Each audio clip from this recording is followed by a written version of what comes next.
Welcome to a special night of baseball featuring the Seattle Mariners on King 5 TV, Mariners TV, and affiliates throughout the West. I'm Chris Egan, everyone, from King 5 TV. Welcome to the big game. Tonight is also our annual Mariners Care Foundation broadcast auction. I will have details throughout the game on this special event. Right now, though, it is time for some baseball. For more on the game, here they are, Aaron Goldsmith and Ryan Healy. Guys? All right, Chris, thank you. What a great introduction to begin the homestand for the Mariners. Yes, a big night on Mariners television. We're going to be talking about the auction throughout the night. Aaron Goldsmith, Ryan Healy back with us for the homestand. And Ryan, it's a big homestand. The Diamondbacks come to town. They're red hot. Meanwhile, the Mariners are coming off maybe their most complete series, a sweep of the Athletics. They're now in first place. We are in for an absolute treat this weekend. We have two teams playing some of the best baseball. 2 runs and only giving up 4 against the Sacramento Athletics, which is tremendous to see this offense turn around. The way that they handled the left-handed pitching as well, the right-handed bat showed up. If we can find a way to keep Ketel Marte off of the base pass and keep them from beating the Mariners, it's going to be a great weekend. Yeah, Diamondbacks have been playing some fantastic baseball, winning 10 of the last 11. Mariners and the Diamondbacks beginning a weekend series tonight from inside T-Mobile Park. A fantastic pitching matchup. It features George Kirby. We'll be talking about him when we come back.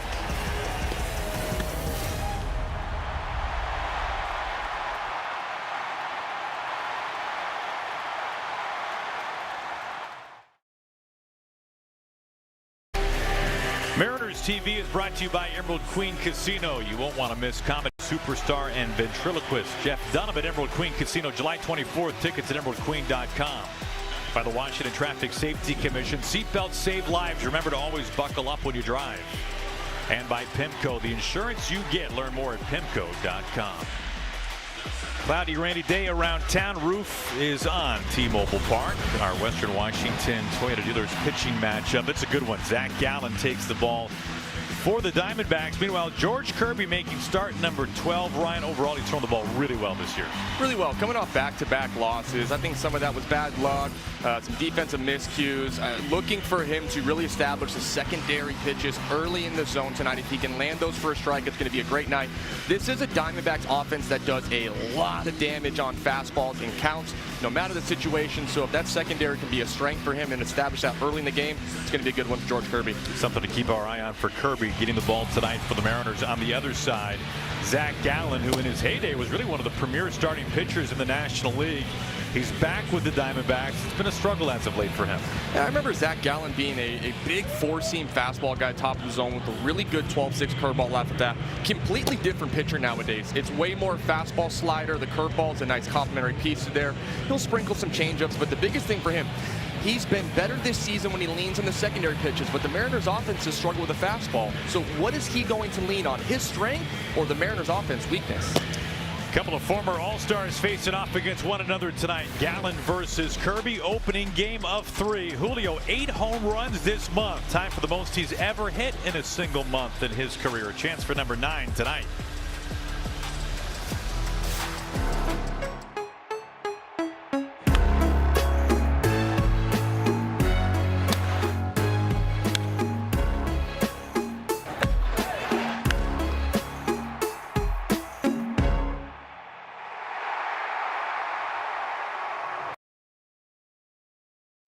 It's Blackberry Smoke.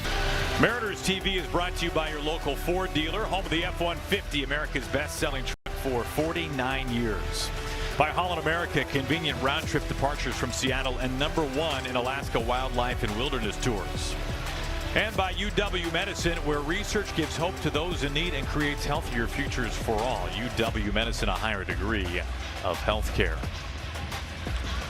Mariners back home, coming off a series sweep against the Athletics in West Sacramento. It's an interleague homestand. It begins with 3 over the weekend against the red-hot Arizona Diamondbacks. With the Mariners winning and sweeping the A's in West Sacramento, the Mariners, oddly enough, find themselves in first place while playing under 500, a chance to get back to the break-even point as they lead the A's by a half game. Luis Severino, by the way, who, as you remember, was bumped back and bumped back again and out of the rotation when the Mariners faced the A's. He was taken off the field with a trainer not long ago for the Athletics, so that's bad news for the A's starting rotation. As George Kirby takes them out for the Mariners tonight on a Friday night inside T-Mobile Park. Kirby making start number 12 and facing the Diamondbacks here tonight to begin the homestand.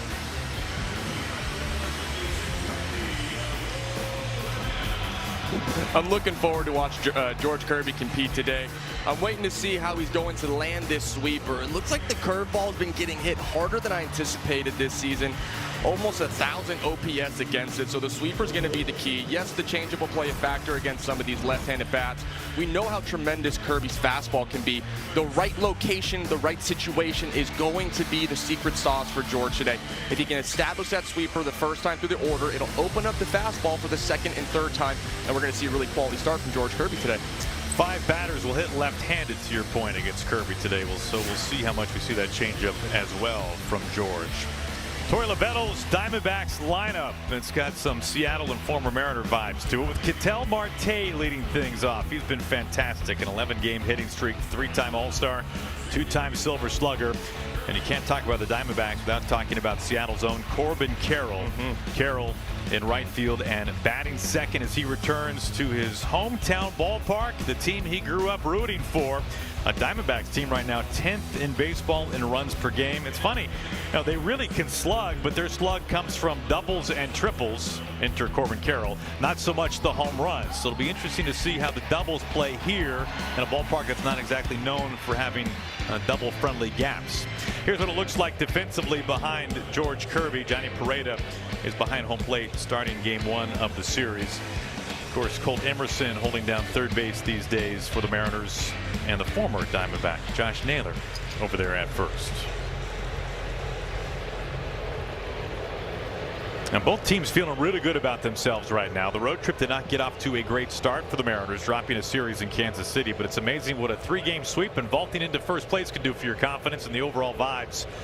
And that's what the Mariners went through before a day off yesterday. Underway with 97 missing up and away. Ball 1 to Ketel Marte. This is the bat that George Kirby really needs to neutralize today. If he can keep Ketel Marte off the base pass early, allow him to get comfortable and settle in. Now, there are hit streaks and then there are hit streaks, and what Ketel Marte has done over the last 11 games is pretty remarkable. 24 hits his last 11 games, 10 hits for extra bases, and he has only struck out 3 times. There's hot, and then there's Ketel Marte, that's for sure. The 2-0. Weekly hit on the ground. Naylor is there, and he'll take it himself. And quickly 1 away. Nice start for George Kirby.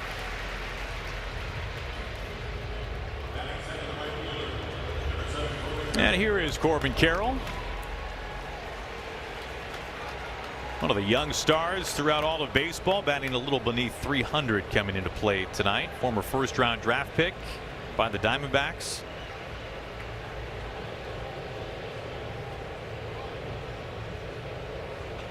Kirby's first pitch his way.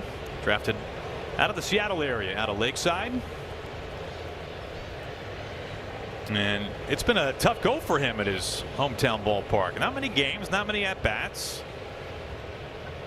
Only park he has played in where he's not picked up a hit, which right on cue. You knew it wasn't going to last for long. Carroll is aboard. It was a matter of time. I would say the Mariners were on house money at that point. Speed at first base.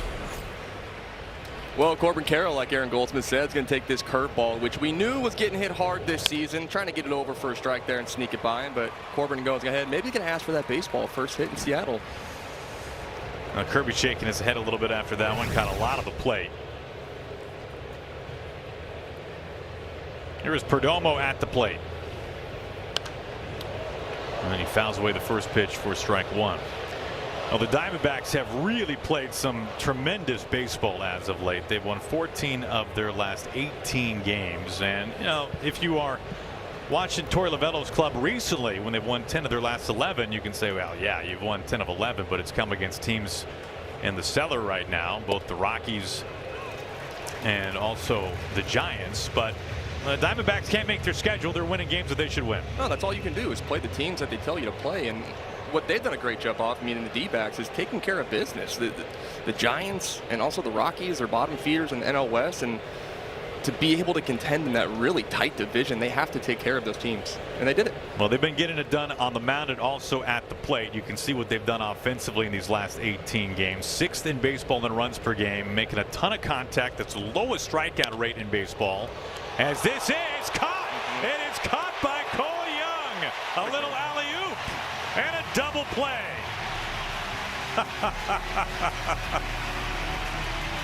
Sometimes it just works out, doesn't it? Worth another look. A little toss to himself right here. Nice job sticking with it. Got the flow going. We'll take 2.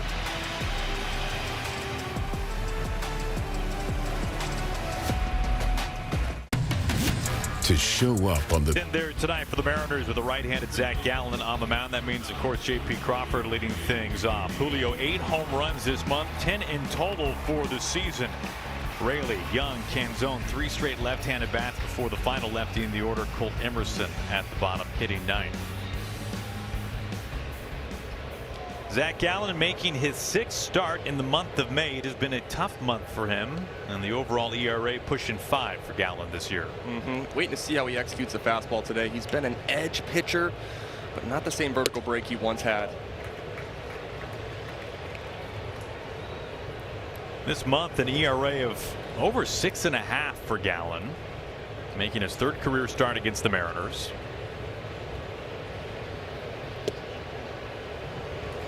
He does not go. It's 2-0 to Crawford.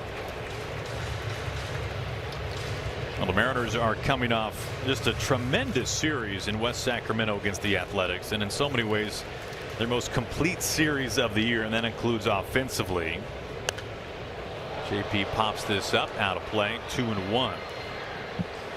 You look at what the Mariners did. They scored 9 runs twice. They bookended the series with 9 runs in games 1 and 3. 22 runs overall for Dan Wilson's squad in those 3 games against the A's.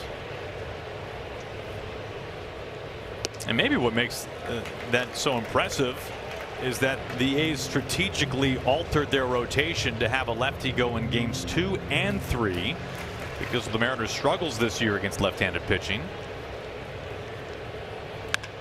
Wow, this is walloped out to right field and gone.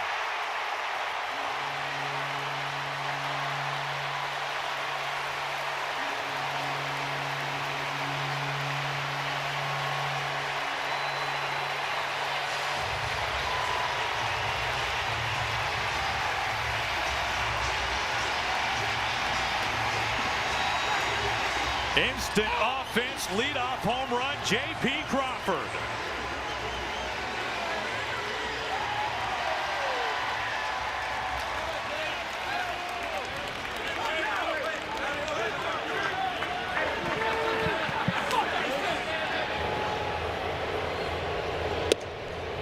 Second most leadoff home runs in franchise history. Nothing cheap about that one. No, he knew it the minute he hit it too. That fastball caught too much of the plate, and JP was not going to foul that one off again.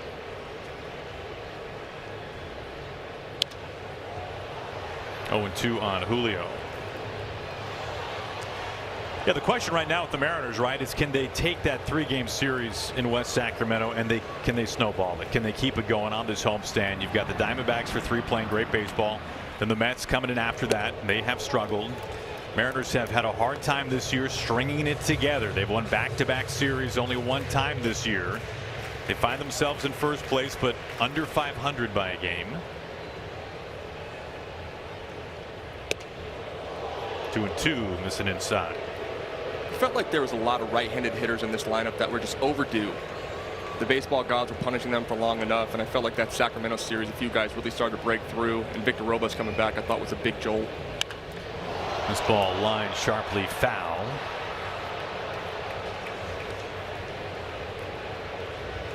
Eight home runs this month for Julio. It has matched his all-time career high for any single month in his career.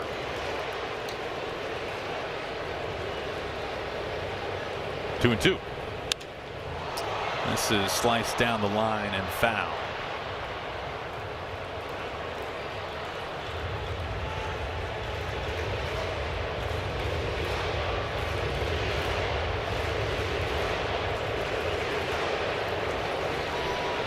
Still 2 balls and 2 strikes to Julio. It is not easy to get to 10 home runs, double digits in a month, let alone 15. That's the club record, May of '94 for Junior. He also had a 14 homer month. So did the Bone. The guys you would expect to be on that list. This is on the ground, and a diving stop. Perdomo pops himself up. Julio too fast, an infield base hit. Speed kills for Julio Rodriguez. That's a nice play by Perdomo. But look at this fastball. 2 strikes, top of the zone, and J.P. Crawford unleashes on this baseball. He wastes no time, missed that second strike, fouling it back, made an amazing adjustment, getting ready for that fastball. Hits this ball way back, and as you can see him in the bottom left-hand corner there, you knew it the minute he hit it. On our Snoqualmie Supermo, 5th leadoff home run for the Mariners this year, tied for the most in all of baseball, tied with the Dodgers.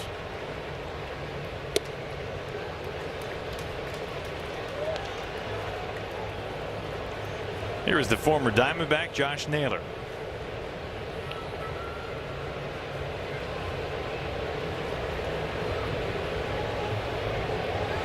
Julio fairly close over there at first base. He's safe.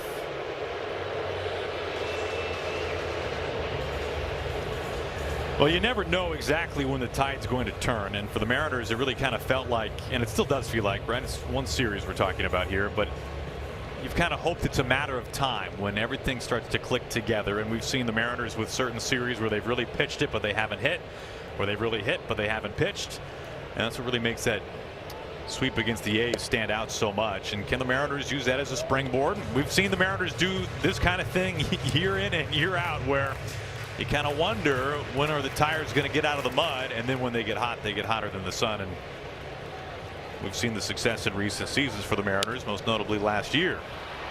Marte at second, a little flip. Perdomo onto first base for the double play.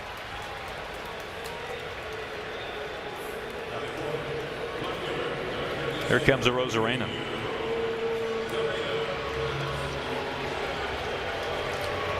Well, you took the words right out of my mouth there, though. Is the Mariners fans are triggered by watching great pitching go to waste and not having the offense support them the way that they know they can.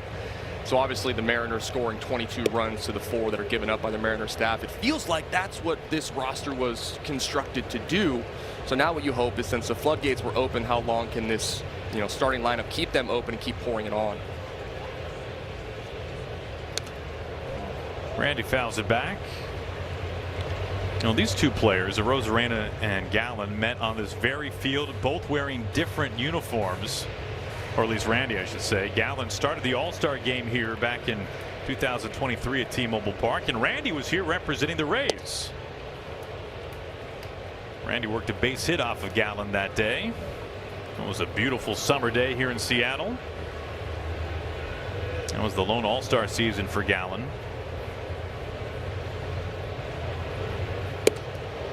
2-2.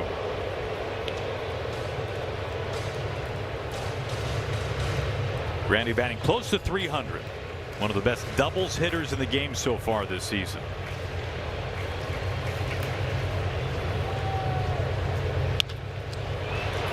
Well, Perdomo's been busy here in this first inning, and the throw, the tag, and they got him. Vargas was off the bag but applied the tag to the body of a Rosarena.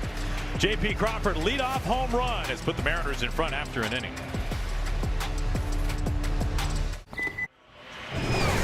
Well, welcome inside the broadcast booth. Nova newcomer is kind enough to join us from Mariners Care. Nova, this is one of the most anticipated nights on television all season long. We've got our Mariner Care TV auction. This is a day that I know you circle on your calendar every year. Absolutely. This is where we get to offer experiences, memorabilia, things that our fans are clamoring for, but also those funds go to a really great cause.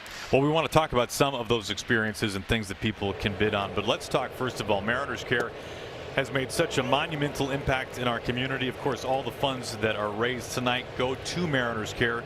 Tell us, how has Mariner Care been making such a great impact this year and in recent years in our community? Tonight's auction is going to support our baseball and softball access. Not every child has the same opportunities to play the game that we all love. And so we do that through a number of different initiatives, Hometown 9, high school equipment donation grants, and more. Well, when you think about Mariners Care and you think about all they do, I know there's so many branches and tentacles of Mariners Care, and making sure that baseball is accessible is such a huge thing. We know Ryan and I are both parents. We're both very involved in the youth baseball side of things, and it's not an easy sport for some people to afford, no doubt. I know Ryan was looking at some of the things that are being offered, Ryan, and there was one that especially caught your eye. Well, we know it's the 50th anniversary of Mariners baseball in Seattle, so there's an experience, 50 seasons VIP on-field experience. What does that entail for someone that wins this item? It's basically the most epic pregame the Mariners have ever had. Tell me more. It's going to be featuring some of the greatest Mariners of all time on field, and what the winner gets to do is sit in seats on field that no one else can have, that others, there's no way to get that ticket other than through this auction. And so they get to sit on field while Mariners legends come out, like, Ken Griffey Jr., Ichiro, etc. Really? So they get to be up close and personal with these icons, players that have statues out in front of the stadium. They get to be that close and enjoy that memory with them? Yeah, it's a one-of-a-kind historic moment to be a part of. Well, since we already have 2 outs, it's normally how these things go when we're trying to talk about the good stuff of Mariners Care. Everybody loves game-used memorabilia, and Josh Naylor is donating as part of this auction tonight. So tonight, Josh's game-used jersey and cap is something that folks can bid on right now. So while you're rooting for Josh all game, you can bid on that and be the winner and receive that game-used jersey and cap. Very cool. 1 ball and 1 strike.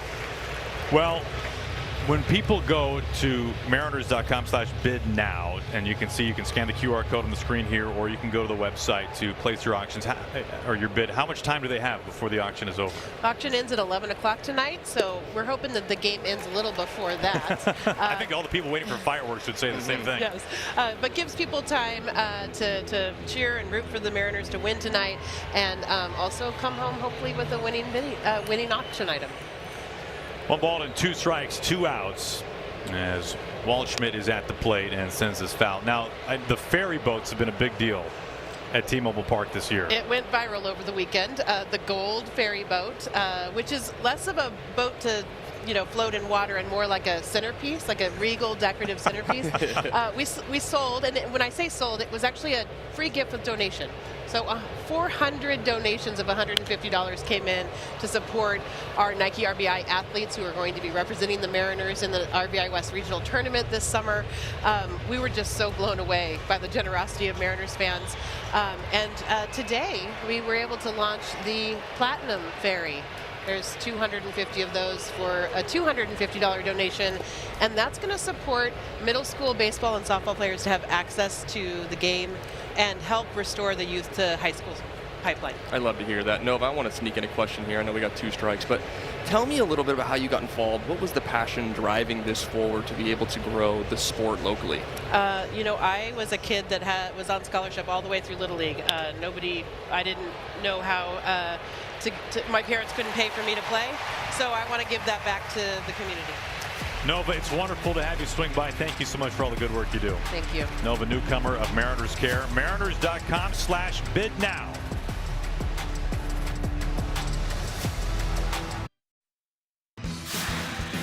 Well, here is tonight's All-American line. Fans of the game, they're enjoying the game tonight before departing from Pier 91 right here in Seattle tomorrow on a cruise to Alaska with Holland America. What better way to start your voyage? Great to have them inside the ballpark tonight as Luke Raley leads things off. Well, Luke is wishing that the month was not drawing to a close. He's had a monster month of May. He's batting close to 300, OPSing over 1,000. 6 home runs this month for Luke Raley. It's funny, we hear hitters talk sometimes when they're struggling about how happy they are to have a new month begin, right? It kind of feels like a clean slate, fresh start, but I would imagine if you're a guy like Luke, you're trying to hide on the calendars and do exactly the opposite. You want every month to feel like this. Maybe a little bit. There's also a nuance when you're struggling as a hitter. You'll change cleats, you'll change batting gloves, bats, anything you can possibly get your hands on. Yes, a new month is a nice way to turn over a page. But for Luke, you're just sitting here trying to maintain and hold on tightly to the things that have made you so consistent this year. The 1-2.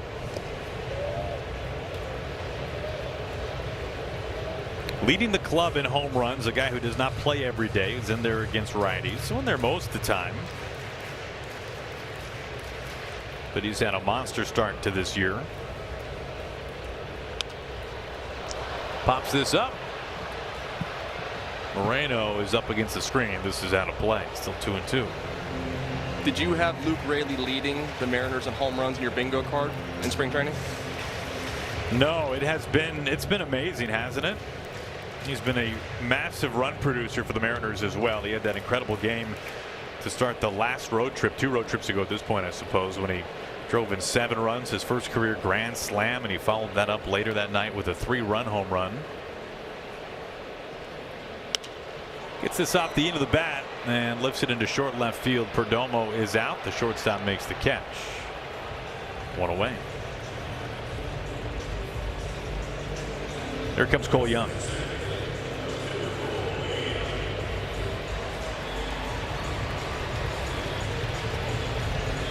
Mariners leading 1-0 on a J.P. Crawford leadoff home run in the first inning.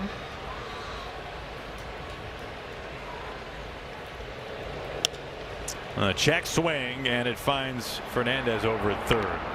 Not what Young wanted. 2 outs. Watch Mariners baseball all season long with Mariners TV. Fans in Washington, Oregon, Montana, Idaho, Alaska, and Hawaii can stream regular season games for just $89.99 for the rest of the season. National exclusivities do apply. You can start streaming at mariners.tv. Dom Canzone, former Diamondback.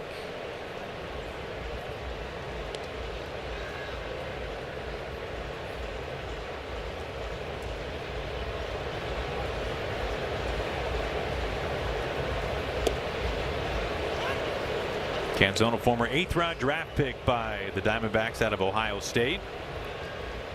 Really did not spend a whole lot of time in the majors with Arizona before being traded to Seattle. He played in just 15 games with Arizona.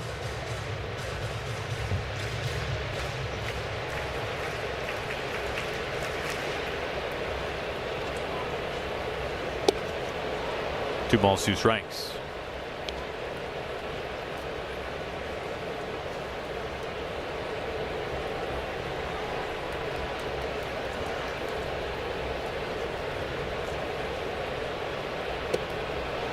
He goes chasing after that changeup, down and away, and Gallen bounces back after giving up the home run in the first with a 1-2-3 second.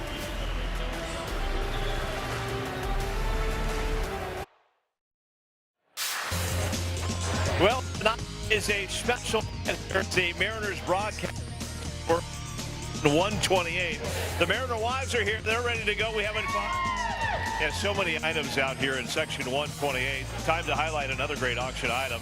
This package includes 2 tickets to the Mariners 50th season celebration on August 8th. You will be part of the VIP group that will watch the epic pregame ceremonies from a personal seat on the field.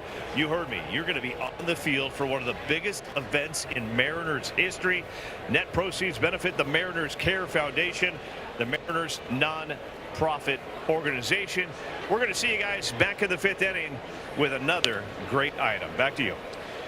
Well, thank you, Chris. Mariners.com/bid now. Yeah, that on-field experience for the 50th season celebration will be one of a kind. There's no question about that. Mariners take the lead of the 3rd. Switch hitting first baseman Ildemaro Vargas, who's been around for a while, his 10th big league season. He begins things for the Diamondbacks.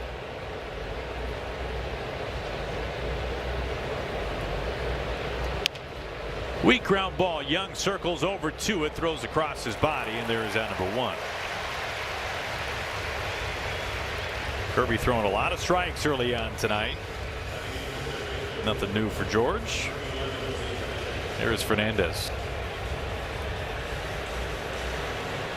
You know, one thing we were curious about and kind of wondering how George would approach tonight, Ryan, is, you know, Kirby's a pretty fastball heavy pitcher, over 50% heater. He's got 3 different fastballs.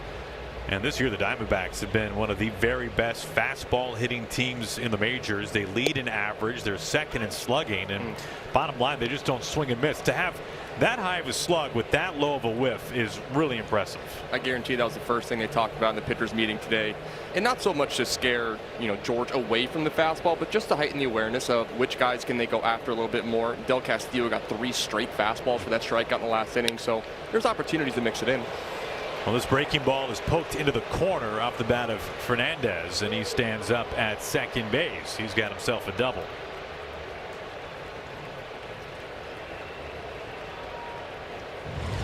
Right on cue, as we're talking about fastballs, George actually throws this sweeper and does a nice job. This is down below the zone. Fernandez goes down and gets this, and as a right-handed hitter, your job is to stay long and through that baseball and almost just throw that breaking ball in the left field corner for an extra base hit. Well done by Jose.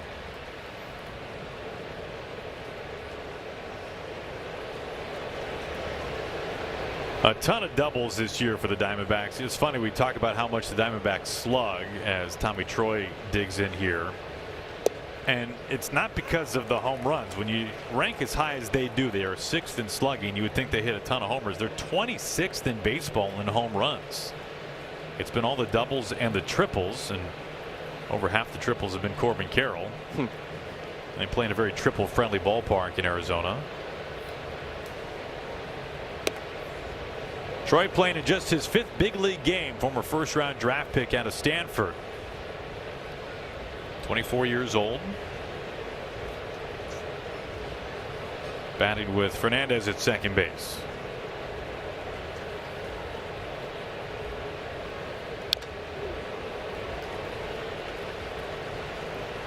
Top of the order is next, 1 and 2.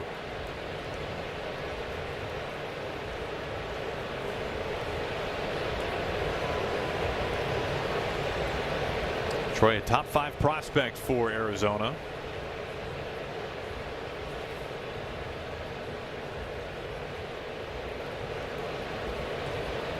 Kid who went undrafted out of high school, part of the COVID season as a high school senior, then went to Stanford and a nice showing in the Cape Cod Baseball League, and propelled him to a first-round draft pick.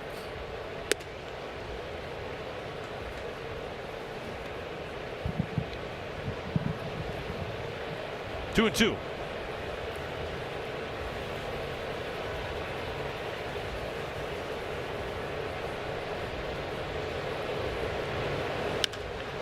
It's not too often you see somebody drafted nearly in the top 10 and really even in the first round out of college and never drafted out of high school, right? Normally guys who are taken that high are typically on somebody's radar as a high school senior.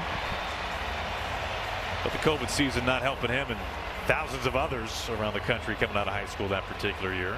No, definitely not. There's also a lot of players that need that extra 2 to 3 years in college to just develop physically, mentally, and catapult themselves forward. A swing and a miss, and a good breaking ball gets the rookie. 2 outs. Felt like Troy was on that fastball that he just started off on the right field line, and George does a great job tunneling off of that fastball and throwing this sweeper on the plate, off the plate to get the young prospect to chase for strike 3.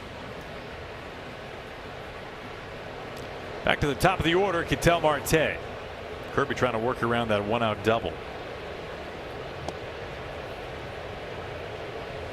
And Marte has really become a great big leaguer. He made his major league debut as a 21-year-old with the Mariners way back in 2015.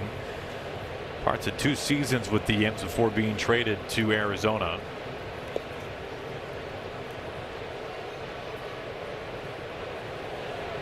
Now a 3-time All-Star, has won a couple of Silver Sluggers in his 12th big league season. George Kirby's got a base open here with a runner in scoring position, 2 outs. I doubt you're going to see him coming after Ketel Marte here, and especially in a 2-0 count.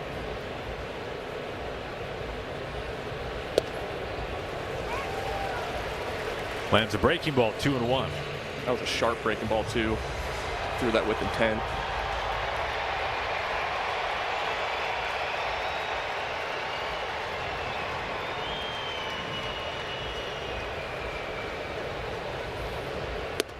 Can you afford to be that selective with Marte, even with Carroll on deck? That's the caveat here.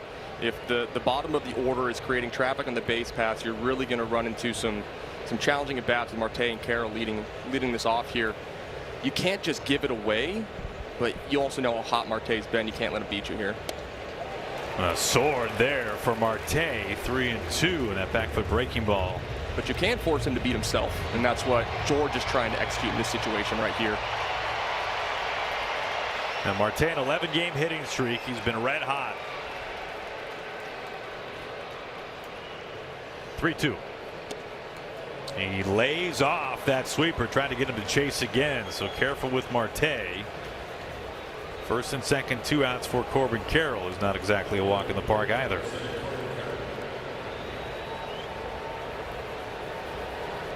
First walk from George.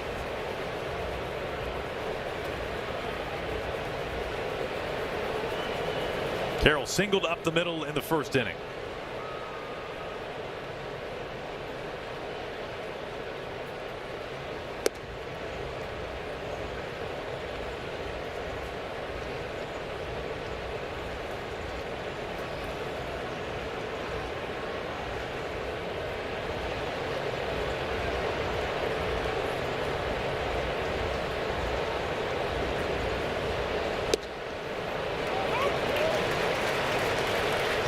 Count evens.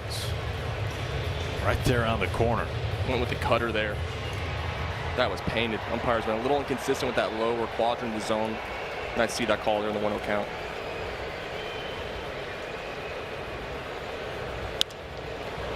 Routine fly ball straight away center field. Julio is there. Kirby works around that 1-out double. He strands a pair. We'll be seeing Colt Emerson when we get to the bottom of the third. Did somebody turn up? Johnny Pareda, Mariners catcher, leads things off in the bottom of the third. Mariners tonight facing Zach Gallen.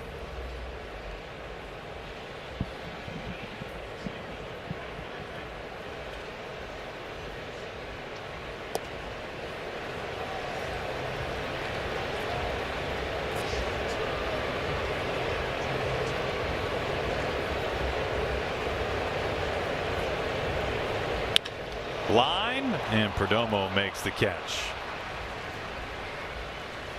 One down, it brings up Colt Emerson.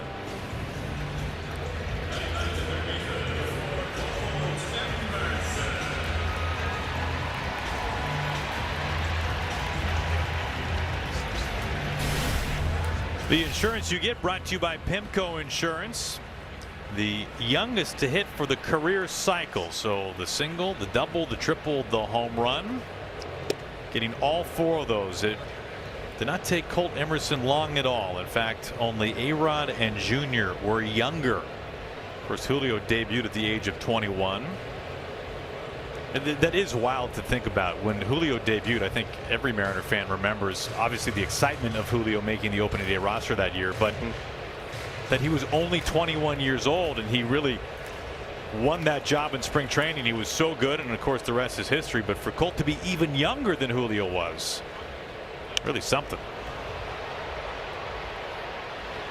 This hangs up there in left field for out number 2. 20 years old is so young, and yet Colt Emerson is certainly impacting this roster in a very positive way. My favorite question off of that is always, what were you doing at 20 years old? I asked that question to Manny Acton today, and he goes, well, I was actually riding the pine in Double-A. I certainly wasn't a starter in the big leagues like young Colt. So to each their own. Here's J.P. Crawford with 2 outs and nobody on. First time through the order for Gallen. J.P.'s leadoff home run, his 8th homer this year.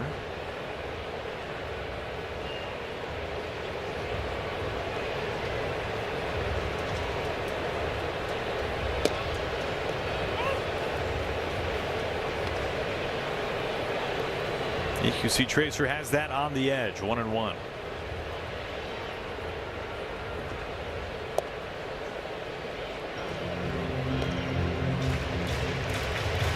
Now for the time being, JP has been batting leadoff against both righties and lefties. Of course, JP has spent a lot of his career at the top of the order for the Mariners. Nothing new for him. 3-1. He's always created such consistent traffic at the top of the lineup. No matter how he's hitting, he's getting on base, finding a way. Now, a lot of walks from JP this year. And when he's in there against lefties, even though he has not hit lefties especially well this season, he's still given a really good quality at bat and a lot of walks to go along with it. Yeah, and the home runs are been pretty impressive this year. I was talking with Angie about this earlier. The home runs that. This is way down the line and pulled foul. But he's flirting with this. Angie, what are you seeing with just the home runs from JP this year? Is there something mechanically? Is it just the approach? What are you seeing from him right now? Well, I think that it's a few things. One, you know, he's on time for the fastball, and then his ability, and we talk about this often with JP, to be able to adjust to the off speed and just throw that barrel at the end. He's not a guy who lets his barrel get out in front of his hands, and instead he really leads with the knob of the bat. And so I think he's covering a lot right now. A lengthy at bat here. It'll be at least 8 pitches. He fouls that one off his lower half, hobbling around a little bit. He's done a great job hitting extra base hits at the opposite gap, the left center field gap there, allowing himself to stay long through the zone and punish those hanging breaking balls. A good take. Down and away. He draws a 2-out walk to keep the inning going. It brings up Julio. So a home run and a walk tonight for JP.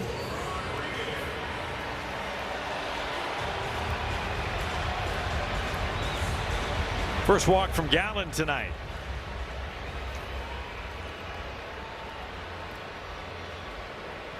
Infield base hit from Julio earlier.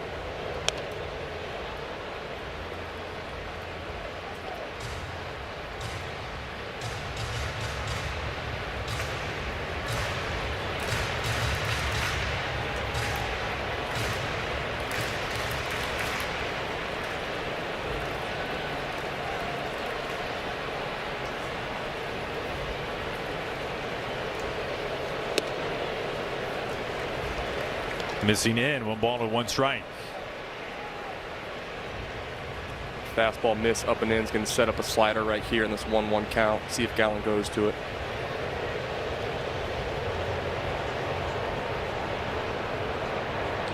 Moreno sent it up away. This ball is lashed out to left field. It disappears over the wall. Hang the laundry. Julio with a 2-run home run.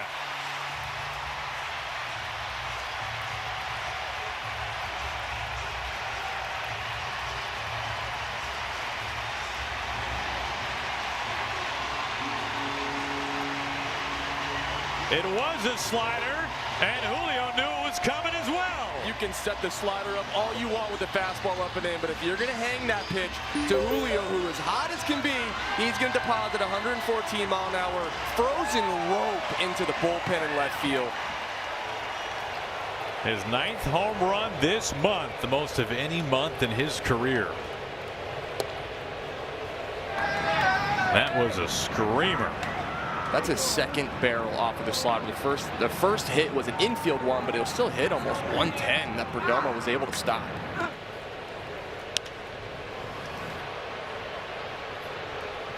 Perdomo calling for this to make the squeeze. A 2-out walk from JP kept the inning alive. And then Julio cranks a slider on a line over the fence in left field. And the Mariners have tagged Gallen not once, but now twice. 3-0 after 3.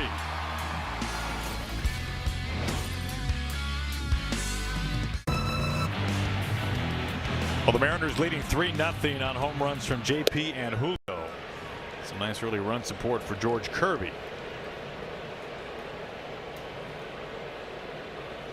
113 off the bat from Julio.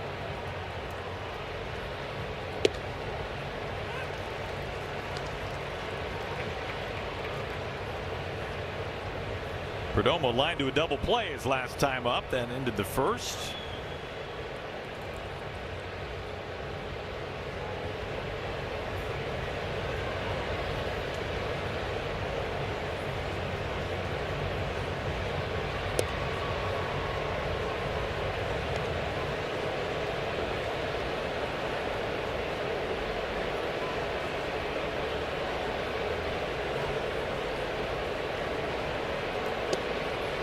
Well, we were wondering about the fastball usage from George, and there's still a long way to go in this game tonight, Ryan, but he has gone through the order once, working through it the second time now, and he's been about 50% fastball so far tonight, but a lot of those backdoor sweepers to lefties in particular.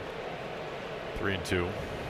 But he's showing me two different shapes with the sweeper, and that's obviously the secondary pitch that he was going to have to lean on today.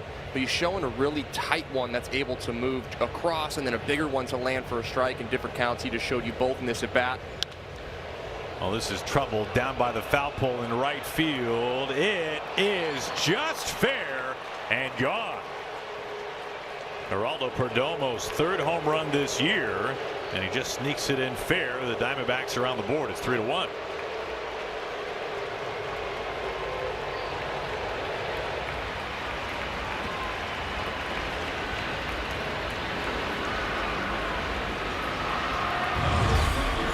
So after seeing 3 sweepers in a row, George Kirby elects to go back to the fastball, and this just catches too much of the heart of plate, and George would be the first to tell you that.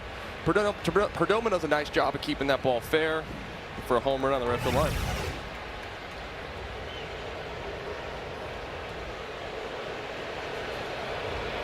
And we just saw where that pitch was. Even though that pitch was in, is the problem that it was middle in? Yeah, it wasn't up in enough in that count, or down and in enough, but traditionally you don't want to miss down and into lefties.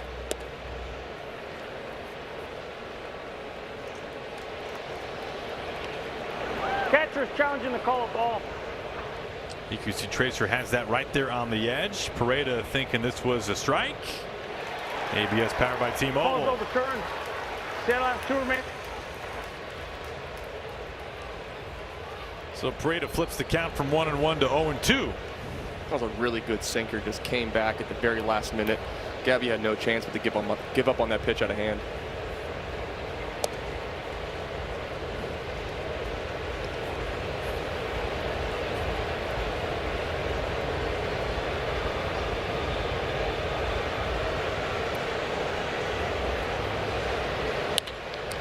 Line drive, chest high. J.P. Crawford one away to the Ford Sports Desk. Ange?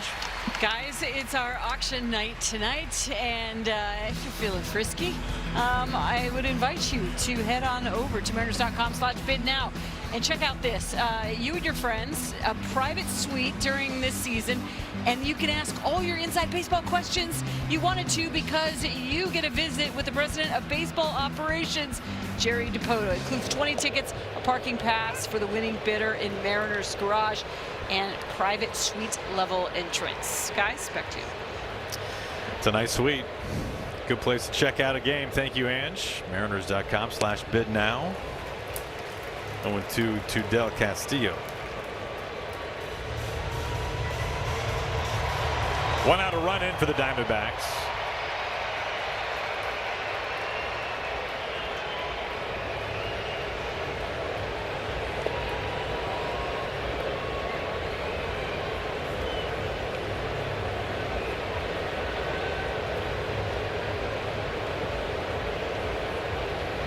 This is a Diamondbacks team overall that does not strike out very much at all. One of the lowest strikeout rates in baseball.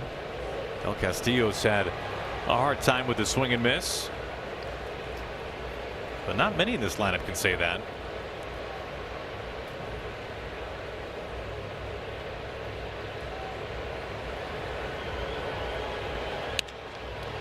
Out to the gap, and Julio coasts over to make the catch. 2 outs.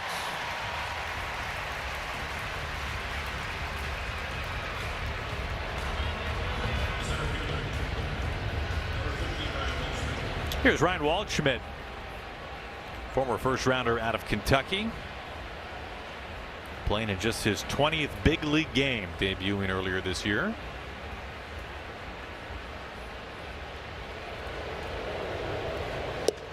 Takes a big swing and a miss. They've been excited about Waldschmidt. I live in Arizona, actually, so a lot of D-backs fans have been talking about, obviously, the move of DFAing Alec Thomas, fan favorite around there. But Waldschmidt, he's been able to have some very professional bats. They're excited about the potential, the energy that a young rookie can bring. Doing a lot of good for this team so far. You know, Thomas, a guy who really many believe was going to have a very bright, long future with Arizona. Former high draft pick himself. And a guy who can really fly.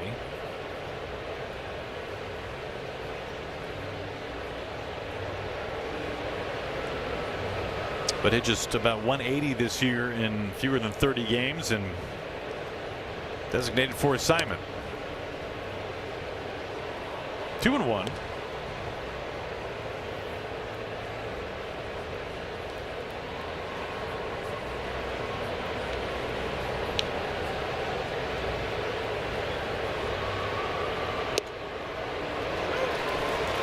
On the corner, that just got a piece. Our EQC tracer. That's a pitcher's pitch. He's commanding that glove side fastball right now with the 4-seam and the 2-seam. These right-handed hitters. He's just trying to make that sweeper look more enticing.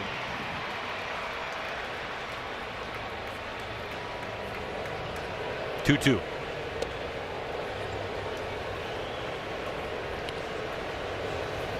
So the idea that you get the fastball in the corner, then get him to expand further with the sweeper? Yeah, ideally. Because obviously these hitters are taking that fastball out of hand. It looks like it's so far away from them. If he can start that breaking ball in the same tunnel they have to offer. Well, how about one that catches more of the plate? He locks him up. Waldschmidt strikes out looking. That's the third punch out for George Kirby.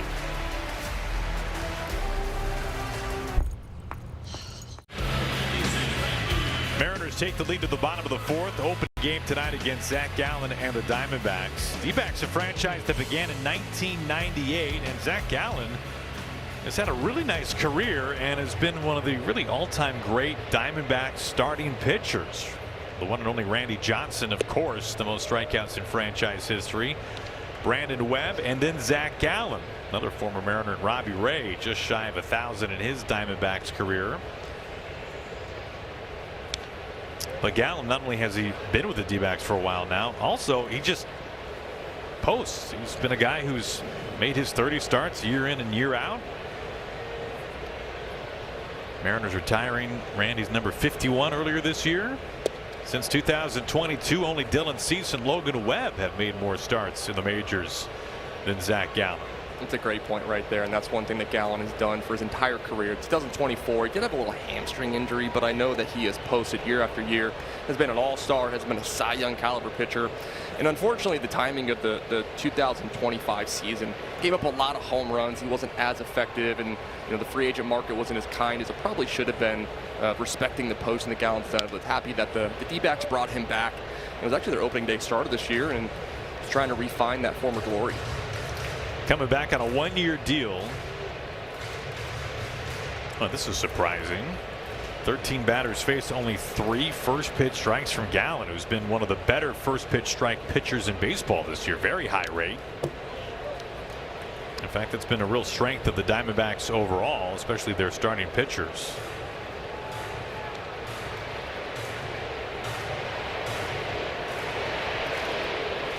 Two and two on Randy, leading off the bottom of the fourth.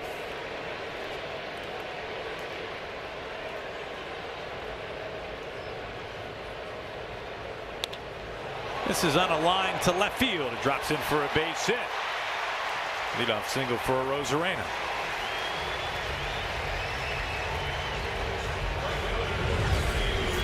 Well, Gallen got sick of Randy spoiling fastballs. Tried to go a right-on-right changeup here, but just stays over the plate a little bit too much. Randy does a nice job. Was not fooled by that pitch at all and throws into left field for a leadoff single.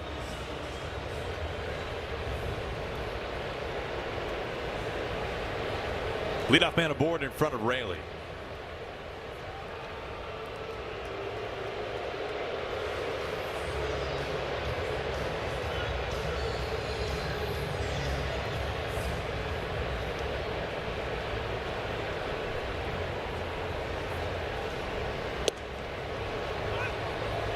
All 3 Mariner runs coming on 2 homers tonight, Crawford and Julio. It's the 3rd time this year that Gallen has allowed multiple homers in a game. He's never given up more than 2.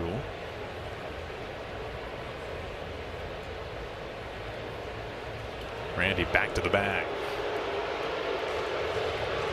Keeping a close eye on him.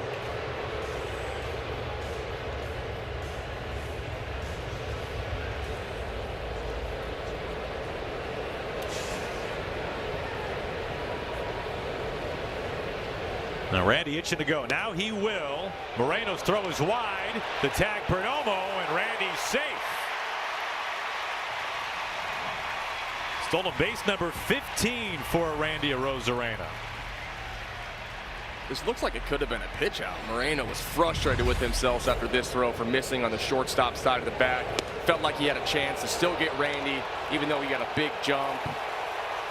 Not happy with that throw. That was a good shot of it right there. You can see Moreno really clearing some space before that pitch came home.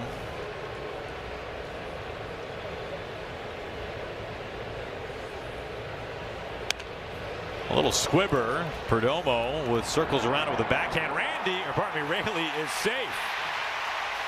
And Vargas, first baseman, is saying you might want to take a look at that. But for now, Raley's got an infield base hit. I think he beat that. He smelled it the whole way. He saw where Perdomo was playing. Great read by Randy to hold his position at second base. Do not want to run into a route out there, especially the first out of the inning at third base. Running hard the whole way. And a good shot up there. Snoqualmie Supermo clearly safe. That's the Mariners' second infield base hit to Perdomo at shortstop tonight. Julio had one of the first inning. Mariners trying to string something together here in the fourth. They've got first and second with nobody out for Cole Young.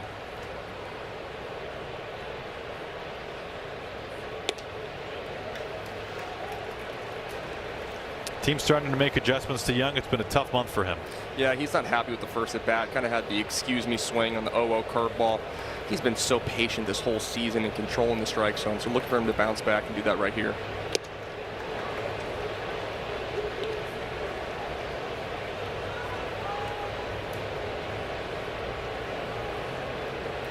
Yeah, you can see the month of May numbers right there. Hasn't been the best month, and this is why obviously he plays 162. So excited to see him make adjustments back to the league.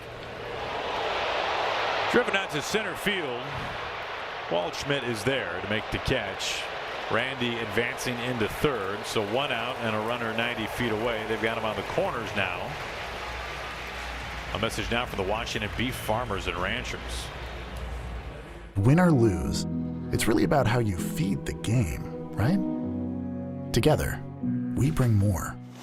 Beef, it's what's for dinner. One out first and third for the Mariners for Dom Canzone. Struck out on a changeup last time up.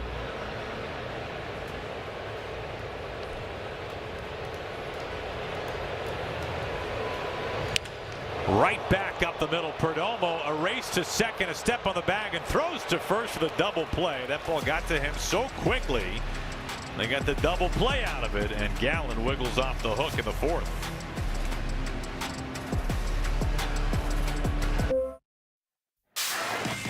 Well, tonight is the special Mariners broadcast auction. All the items and all the proceeds go to the Mariners Care Foundation. We're in section 128. Cool item right here.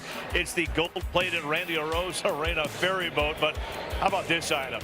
You can celebrate the legendary career of Mariners broadcaster Rick Riz. He's going to join you and three friends for a meet and greet during the Mariners batting practice at a game in 2026. You're going to get a photo taken on the field with Rick Riz. This package includes 4 main level tickets. Net proceeds benefit the Mariners Care Foundation, the Mariners non-profit organization. Guys, let's send it back to you. The one and only Rick Riz up there in the home radio booth.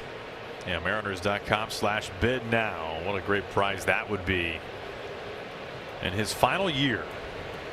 Oh, very cool stuff. You have to sit next to Gary Hill, though. That's the only downside. But Riz is there, so good news. And Shannon. Poor Gary, catching strays. Can't even defend himself. 1-0 the count to Fernandez.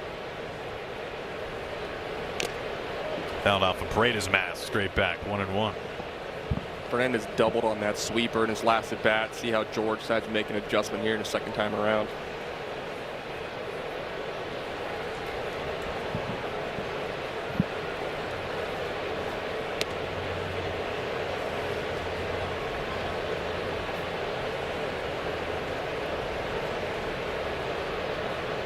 All the runs in this game coming on home runs. It was Perdomo's leadoff homer in the fourth. for the Diamondbacks. JP and Julio for the Mariners. 2-2. Well, the Mariners come into this weekend series relying on the home run more than any other team. Call it 50% roughly of their runs scored this year have come via the home run ball. A major part of their identity.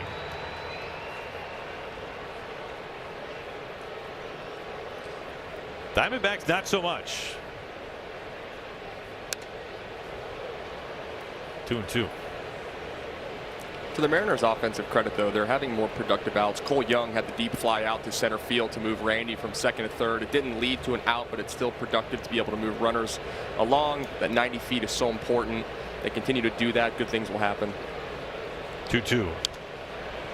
Serves this softly into right field. Rayleigh comes in. In the month of May, the Mariners have been even more reliant than usual on the home run, close to 60%. Meanwhile, the Diamondbacks way down there, 28th in baseball. Just over a quarter of their runs have come with the home run ball. And for Torey Lovullo, this is a team that just really relies on contact, putting the ball in play, very low strikeout, and to their credit, it's worked out for them so far. 10th in baseball in runs per game. We've seen that style of offense come back around at the major league level over the last 2 years, and teams are trying to design more of their lineups to be more contact, put the ball in play. Yes, the home runs are really helpful, but the consistent traffic putting pressure on, opposing defenses and pitchers is more important. Yeah, the question comes when you get to October, how does that play? And that's what I think the question comes out here is you watch the Toronto Blue Jays take the world by storm last year and how their offense was, minimal strikeouts, ball in play, pressure. I think the Tampa Bay Rays are another team that, can bunt the ball, move runners over, and just create something that's unique all of a sudden at the major league level, that style of baseball. 0-2 still on Troy with 2 outs and nobody on.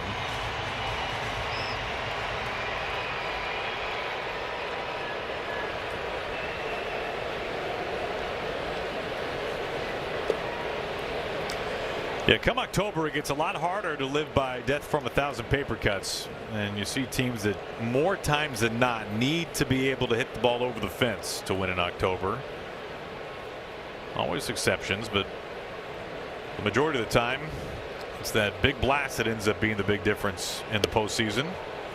Strike 3 called. Upper outside corner, paint at 97 miles an hour from George Kirby. J.P. Crawford a chance tonight for his first career multi-homer game. He'll bat third when we go to the bottom of the 5th.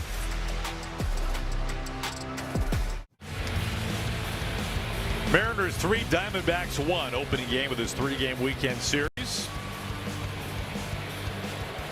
Good pitching matchup tonight. Kirby versus Zach Gallen. Pareda fouls it away for strike 1.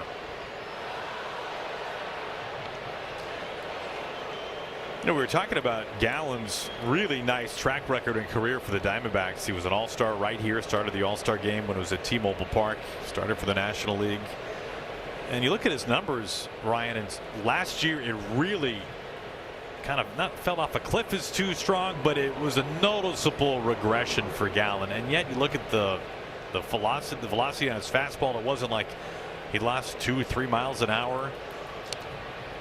You get a sense at all as to kind of what has made it be more of a grind for Gallen from last year coming into this year, and even so far this year he's got an ERA that's getting close to 5. I felt like last year he was trying to be a version of himself that he's never been before, meaning it was a lot of sinker, it was a lot of cutter. He got away from the the 4-seam fastball, 12-6 curveball that made him that all-star and that Cy Young caliber pitcher in 2022 and 2023 when the D-backs went to the World Series.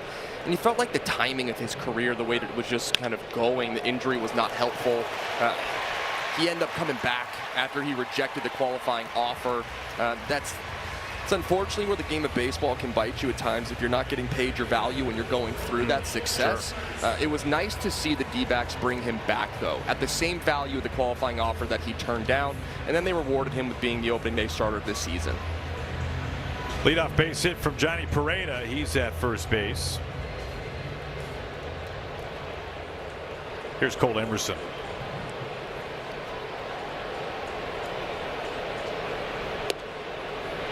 How about the swag, by the way, from Johnny Pareda? Base hit right up the middle, or a 3-run home run. I don't know. I mean, it's awesome. Even when he walks, he bat flips. I mean, the biggest thing that I've noticed about Pareda, apart from just the tremendous defense behind the plate and how he's communicating and connecting with the pitching staff, it's the energy he brings. I remember watching the home run he hit the last homestand, and it was electric. His first career home run. What a moment that was for Johnny. He's 30 years old, out of Venezuela.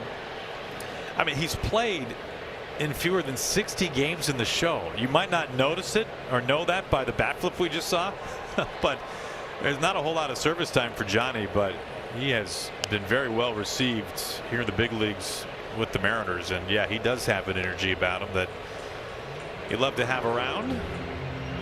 I would argue that that's why he has the energy. He's just embracing the moment. He's so grateful to be here, and he's not going to take any one of these little bits of success for granted. He's going to really just soak it in. Yeah, he's never played in more than 28 games in the show in a single year, and that was last year when he was with both the A's and the Twins. Debuted in 24 with Miami, played in just 20 games that season.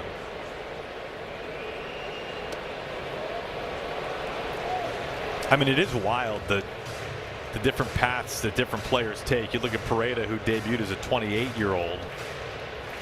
Cole Emerson is 20 and batting here, and an everyday guy for the Mariners.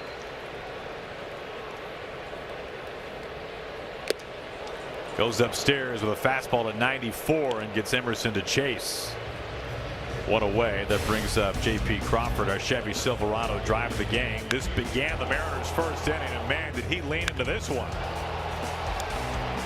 Yeah, and he let you know. You're talking about Pareda's bat flip. That's exactly what Crawford right there. He kind of leaned on it, tossed the bat back, and enjoyed his jog around the base paths.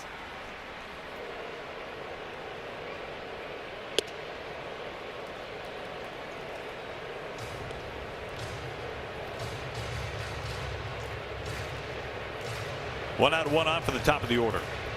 Third time through for Gallen.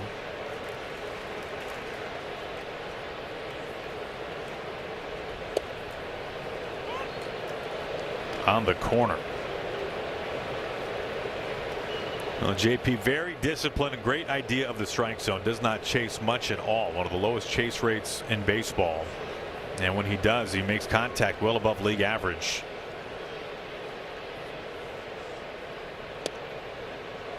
JP was a guy that I thought would really benefit from the ABS system, just with his knowledge of the strike zone. Obviously, he walks a ton, but he's so stubborn with his swings. He is not willing to give in to your pitch, and you saw that on the first pitch of the at-bat, that fastball up and in that was just barely off the plate. Some of these younger lefties, especially Cole Young, is aggressive to that pitch early in count, where JP has learned, I can't hit it, so I might as well take it. On the ground, foul, 2-2.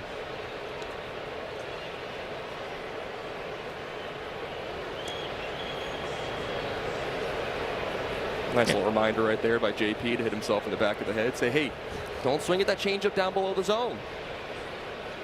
Not so subtle reminder.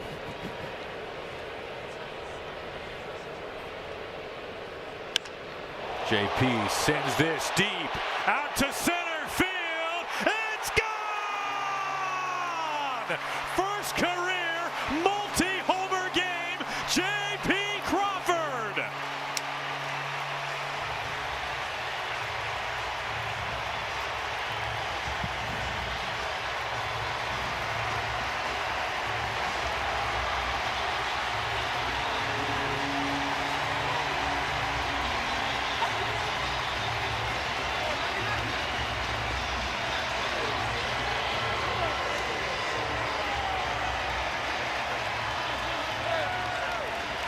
J.P. Crawford, good for you.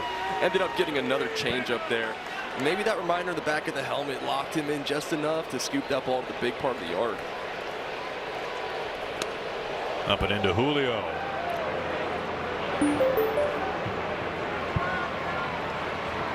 What a night for JP. 9 home runs this year now. First career multi-homer game for the Mariners shortstop. Most games played at that position in franchise history.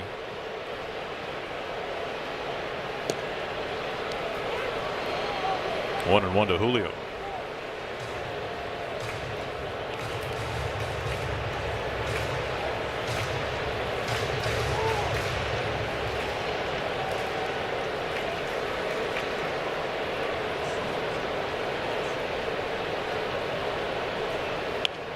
Check swing, and it stays fair. Unfortunately for Julio, he is out number 2. Back to Crawford's most recent home run. JP is some sort of locked in right now. Hit a foul home run in his second at bat, actually, and that's a well-located changeup. Down below the zone, out away from him, and he goes down there and gets it. He's able to scoop this changeup and throw it deep into the J-Rod squad zone.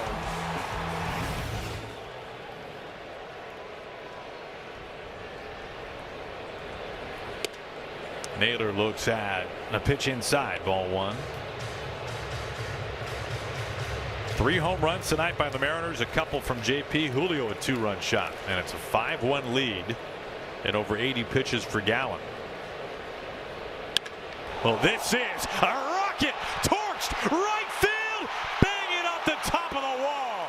Naylor, oh, this could be dicey, and it's second base, out at second. Oh man, he went from a home run to out at second base by less than a foot.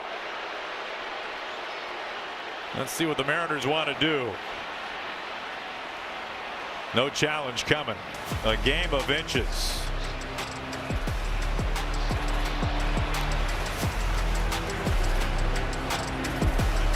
I could reward. Retro statue was installed earlier this season. Well, you can take one home. Maybe not the statue, but a replica along with your signed Ichiro bat. It's just one of the amazing auction items up for bid tonight, guys. And very cool. Good stuff from Ichiro. Mariners.com/bid now. Open till 11 o'clock tonight. Ketel Marte, top of the order, leads it off. This will be the 3rd time through for Kirby.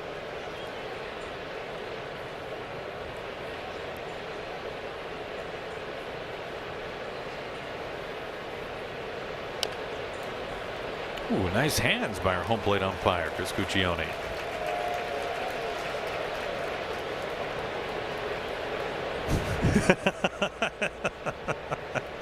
Johnny Paredes digging it. He's going to want that highlight tape.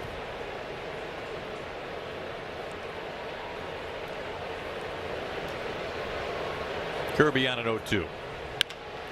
Big chopper over to Cole Young. Routine ground ball for out number 1. Well, we've been talking about this a little bit tonight. On August 8th, the Mariners are hosting one of the biggest events of the year. It's 50 Season Celebration Night presented by Daktronics. You can witness an iconic gathering of franchise greats as the top 50 Mariner players are unveiled and honored right here at T-Mobile Park. Mariners.com/50. And you can bid on an auction item tonight where you can get a seat on the field like no one else does and can to watch that ceremony. Here is Corbin Carroll. Fouls it back for strike 1. Carroll tonight 1 for 2. Singled back in the 1st. And he singles up the middle again. 2-hit night for Corbin Carroll.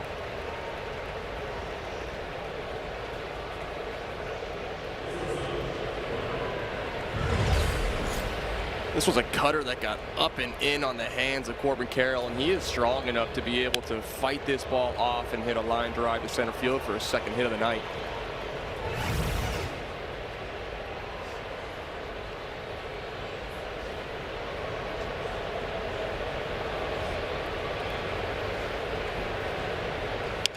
Perdomo slices this down the line. It is fair by about a foot. Randy goes crashing into the wall. Carroll is into 3rd, and Perdomo is into 2nd.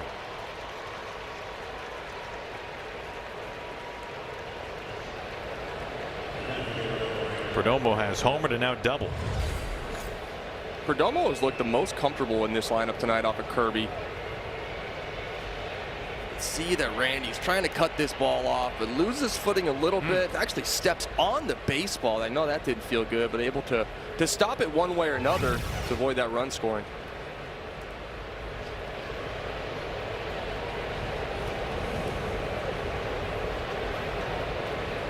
Not many at-bats tonight for the Diamondbacks with men in scoring position. They've got it second and third for Moreno.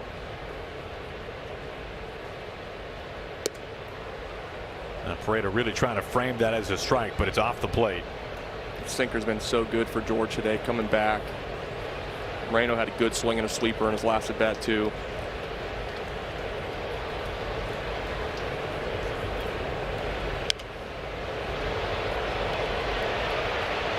One ball, one strike. 82 pitches for Kirby. Matt Brash up in the bullpen.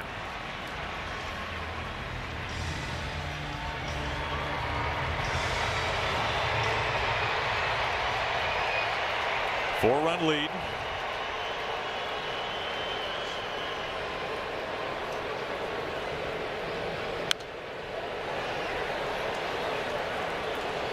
Kirby had 1-2.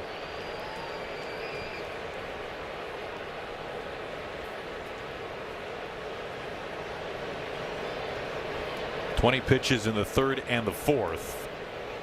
Nothing extreme though tonight from George. Time called.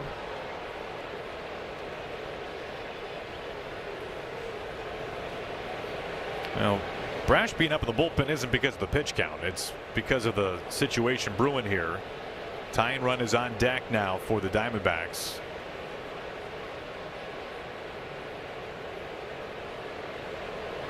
One, two.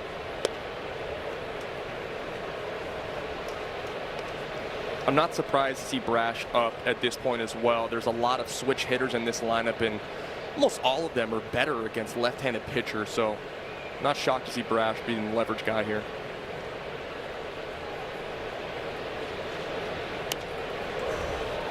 Moreno stays alive. Able to put a piece of the bat on that one below the zone. Just looks like Moreno's on everything right now. He's seeing that sweeper really well. Love to see George bring a two-seamer that comes back on the outside corner here. 2-2.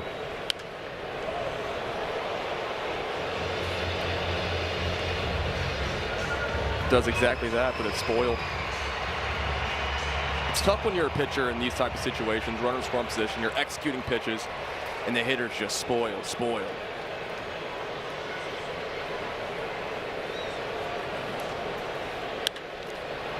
Randy angling back, watching this ball get pinned. It gets pinned underneath the wall. 2 runs in. Moreno is into second base. It's a 2-run game all of a sudden. 5-3 Mariners. And Dan on his way out. Just didn't look like Kirby had the put away pitch to get Moreno out. He was seeing the sweeper well. He's already hit a line drive off it. And this pitch is down below the zone, but Gabby's not afraid to go down there and get it. Hit a line drive off the gap. Left center field wall and score 2.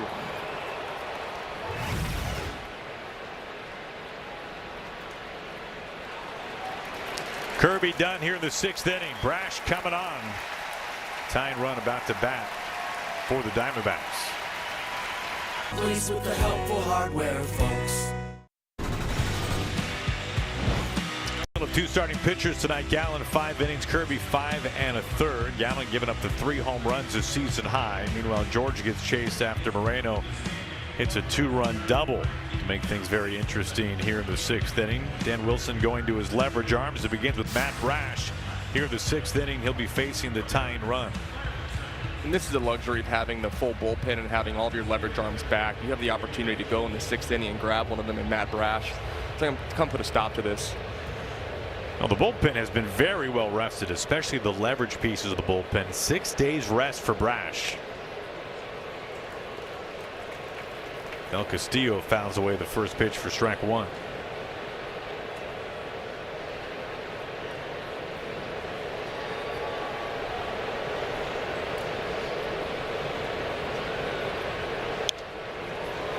.98 inside. 0-2. Now things happen pretty quickly here. I mean, you think about the game of Vince's Naylor missing a home run by maybe a foot, and then Perdomo getting a double inside the line by roughly a foot. That was following Corbin Carroll's single. And then put runners at second and third for Moreno, who drove them both in. Now all of a sudden a 2-run game.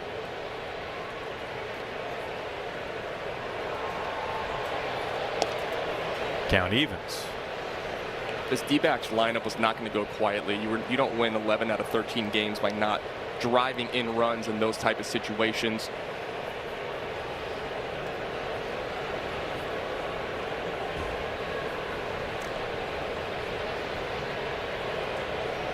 Two. Pretty close. Kirby walking off the mound.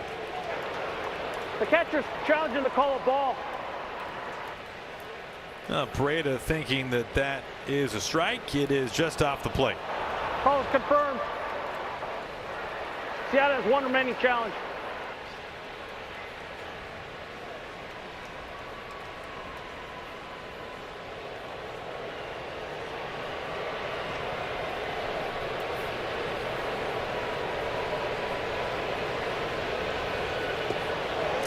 A walk to Del Castillo. That's how Brash's night begins. Not what he was hoping for. Now first and second.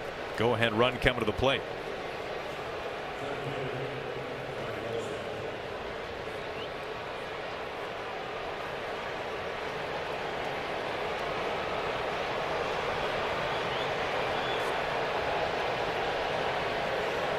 One out first and second. Here is Waldschmidt.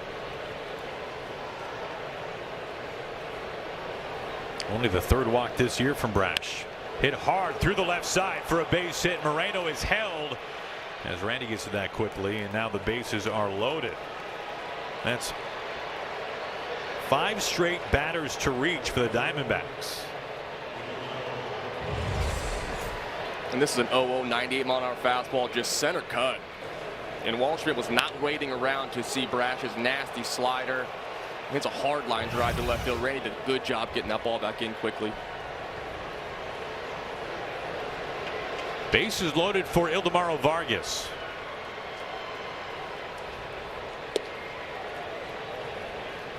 Missing low for ball 1.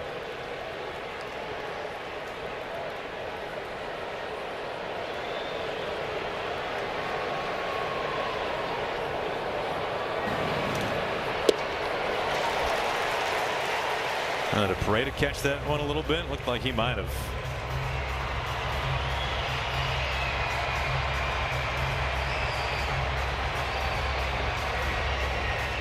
Let's check out this backswing from Vargas. On the hand. Oh, I thought it got him in the head at first. That does not feel good on the hand. Did that hit him? But he went around.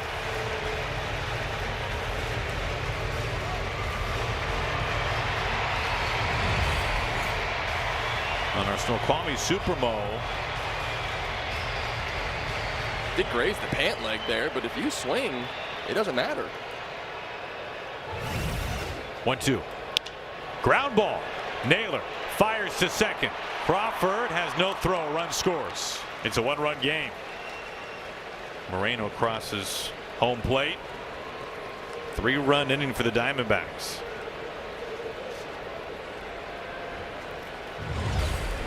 Josh Naylor has a couple choices on this play. He can either try and get just the lead out at home.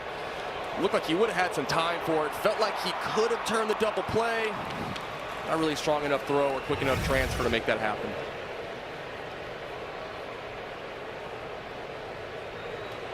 Runners on the corners. There is Fernandez. Out to right field. This ball is in for a base hit. Raley plays it on a bounce. Del Castillo scores. And it's a tied game in the 6th inning. And the Diamondbacks living up to their scouting report. Just one ball in play after another. And they have put 4 across in the 6th inning to tie the score. I feel like it happened so quickly too. They're not waiting around. They're not seeing a ton of pitches. This is a sinker that Fernandez is able to just fight off down the right field line. Drops in front of Raley. Tie the ball game. There's a strike.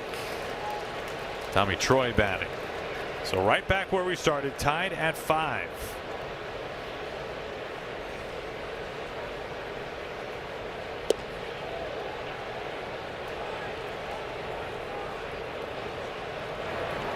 The catcher is challenging the call of ball.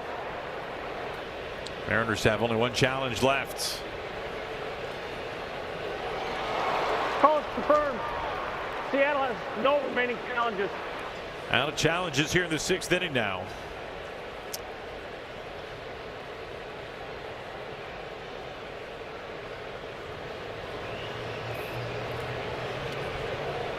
Two and one. This is the 9th batter this inning.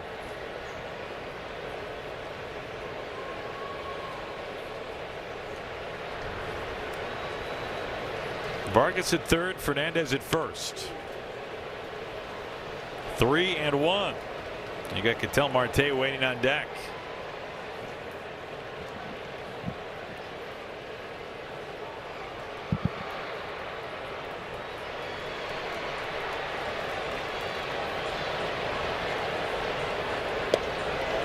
Bases are loaded for Marte. This has been a very tough inning.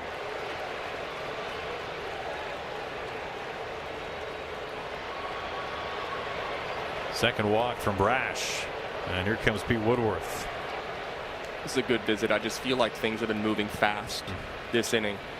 Obviously, some of the D-backs hitters have been really aggressive early in the count, but things are snowballing a little bit right now. Look, Pete can slow it down. Brash had walked 2 batters all year. Now, granted, he spent some time on the injured list, but he's walked that many this inning alone. The velocity looks really good, but the sweeper's just not in the zone enough for these D-back hitters to be enticed to chase.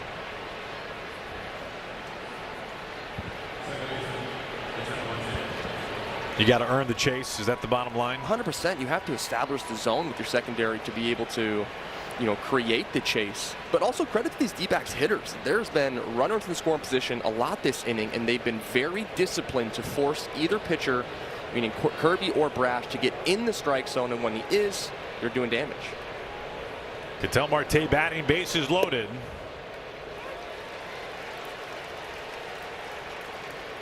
Marte an 11-game hitting streak, and he's got a chance to give the Diamondbacks the lead in the 6th inning.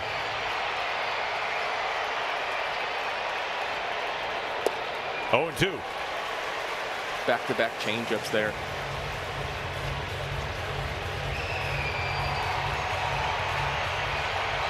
Not an easy guy to strike out.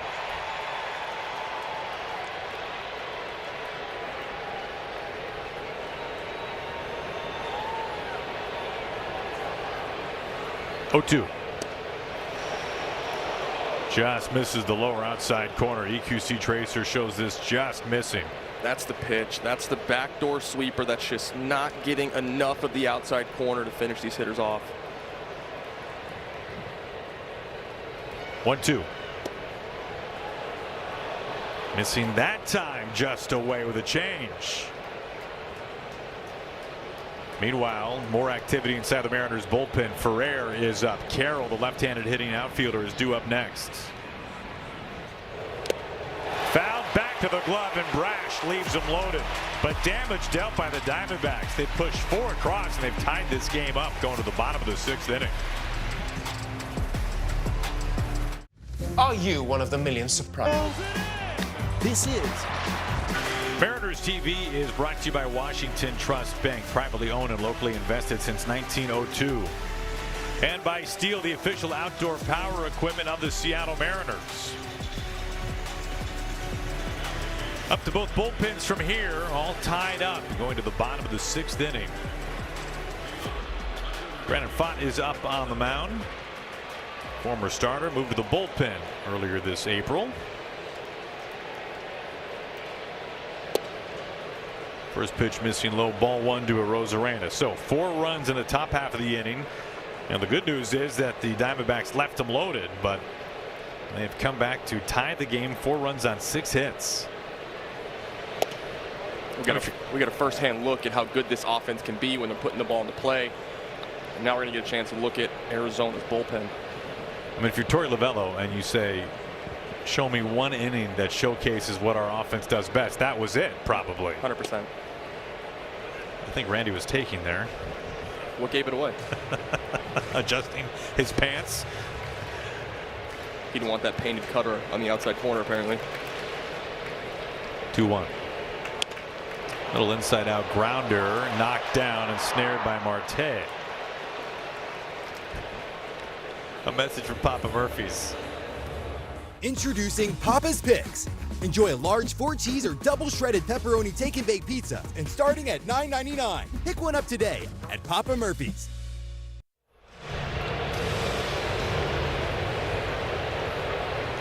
Luke Raley, the batter.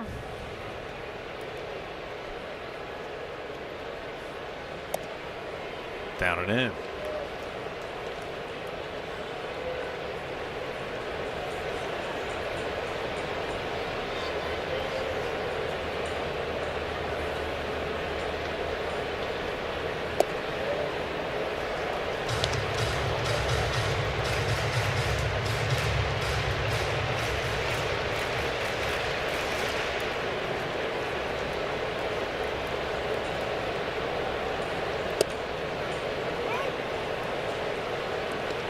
Fudd has spent a lot of his career in the rotation, back-to-back seasons of over 30 starts, including 33 starts last year, but it has not gone especially well for him. A deep ride, right field. Mariners take the lead right back. Luke Raley, number 12.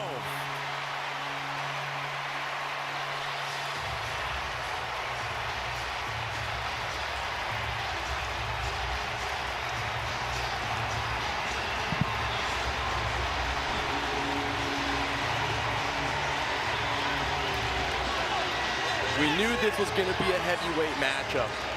These teams are going to be exchanging blows back and forth, and I love seeing the Mariners respond after the top half of the inning, giving up 4 to answer right back.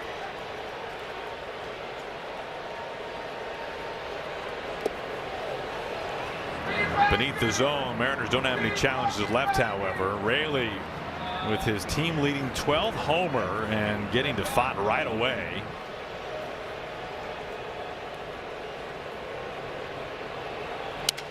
Broken bat foul. It's the 4th home run tonight by the Mariners. All their runs have come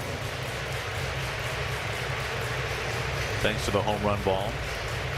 You know, I was saying it has not gone especially well for Fott right as Raley hit one over the fence. In his career, he's made nearly 90 starts. He's appeared in close to 100 major league games, and he has a lifetime ERA north of 5. He's become that flex arm for this D-back team because he did step in and start 3 games to start this year off, and then to slot right back into that kind of long relief role. Hot shot on the ground. Pass Fernandez into left field. Young with a base hit. Back to Raley's home run. You won't see this 2-0 fastball that Luke Raley decided to take, and I was sitting here wondering why, and he told me why. He was looking for the changeup apparently. Got a 2-1 changeup out in front and was all over this pitch. Decided to get the Mariners a 6-5 lead after the D-backs scored 4 in the top half. Great answer back by the Mariners offense. Midway up the lower bowl from Luke Raley.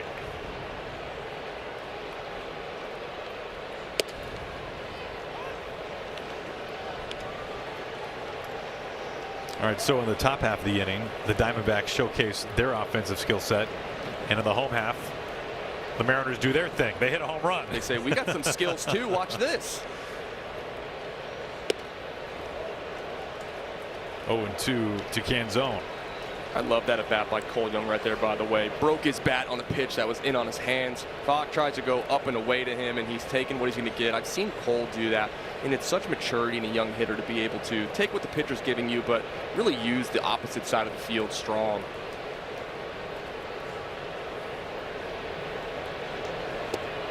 A wave and a miss. 2 outs. When you say use the opposite field strong, do you just mean to be able to hit with authority the opposite way? Yeah, they're not cheap shots. Like, they're good barrels, and it doesn't have to be home runs. We all know that Cole Young has home run power, potentially to the pull side, maybe even to right center as well, but we don't need him to hit home runs to the left side. But for his ability to take what the pitcher's giving you and drive a ball opposite field just shows professionalism in a young hitter. Missing low, ball 1, Pareda.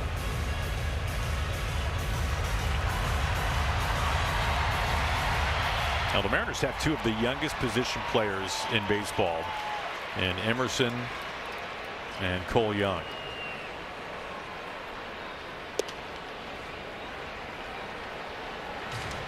It's certainly not by accident either. The Mariners organization does a tremendous job of developing these hitters.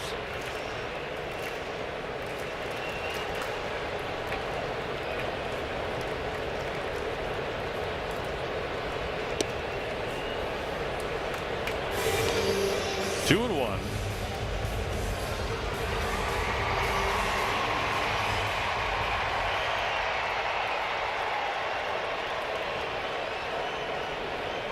Young will lead at first base. Hard chopper over to third. The short way to second. And the side retired. Luke Raley's team-leading 12th home run has put the Mariners back in front onto the 7th. 100 years. Welcome back. Mariners have retaken the lead as we head to the 7th, and I've got more good stuff to tell you about. It's our Mariners Care Foundation auction tonight. Go on and bid the ultimate spring training experience. You and 3 friends get 4 tickets to 2 Mariners Cactus League home games, and you get a special behind-the-scenes tour of the Mariners facility at the complex. And this has never been offered before in this auction, guys. The winning bidder will get to shag baseballs in the outfield during a Mariners workout. You must be 18, though.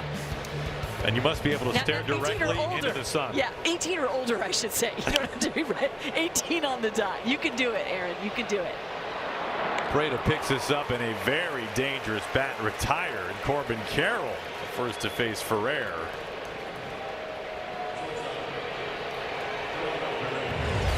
He was not a fan of this sinker. This was up and in, almost a defensive swing. It knocked him and spun him around. Gave Prada plenty of time to throw him out. Ferrer takes over. It's his 28th appearance this year. It's tied for the most of any reliever in baseball. Hogan Harris, whom the Mariners just saw with the Athletics, the only other pitcher to pitch that many times out of the bullpen this season. 22 strikeouts, only 3 walks. That's the number that's jumped out to me. He has a lot of trust in himself right now, and I feel like the Mariners pitching coaches did a great job of getting to buy into the process here of fill the strike zone up and trust your stuff.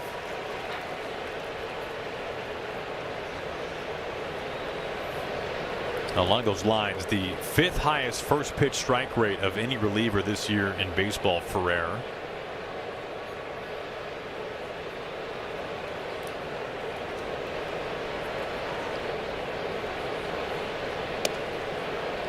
That changeup floats away, 2-1. Right-handed Bizzardo getting loose.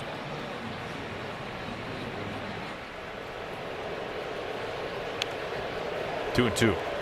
This is the first time we've seen Perdomo hit from the right-hand side today.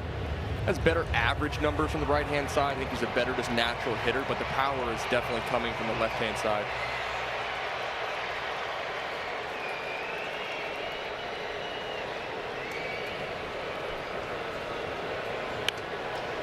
Check swing foul.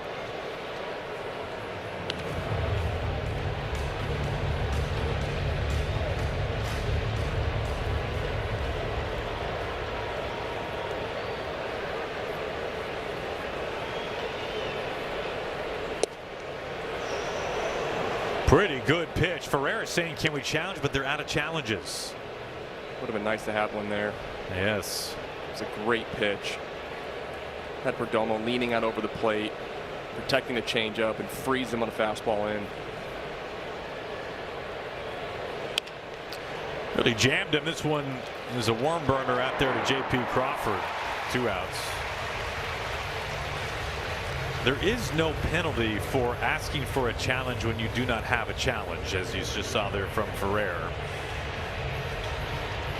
And I think especially if you're out there in the bullpen for the first 5 or 6 innings, it could be easy to lose track of the fact that you're all out. 100%. That would be a cruel punishment if it was an automatic ball or something. 2 ground ball outs. Here's Moreno. 97 up and away for a strike. We just got a really great demonstration of where Ferrer's success has come from against the right-handed bats, is the ability to throw that fastball in and tie him up.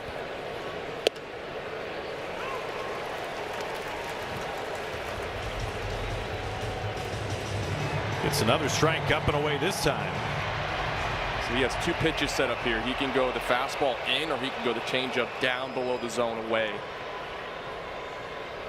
Time called.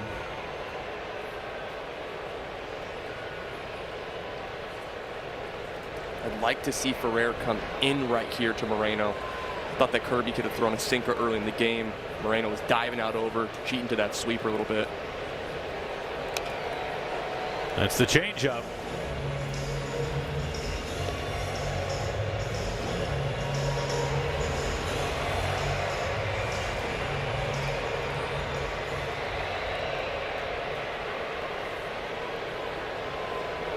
Trying to put him away. Instead, a ground ball through the right side. He tried to go back to that fastball up and away. He had thrown now 3 pitches in that same spot, and Moreno looked like he was waiting for it. He certainly didn't mean to throw this fastball there. You can see Paredes set up way in, and this pitch just leaks back out over the plate. And that's exactly where Moreno wanted that fastball to be. Large gap open on the right side of the field there.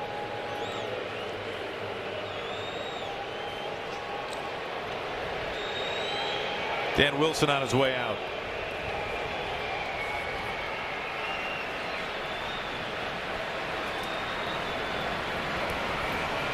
We've got a pitching change.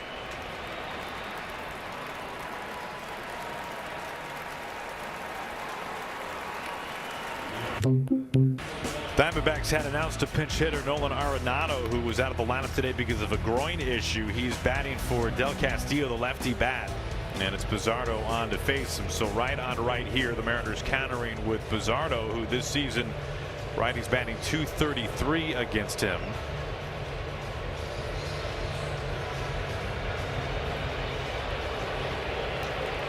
Arenado, the longtime Rocky and St. Louis Cardinal.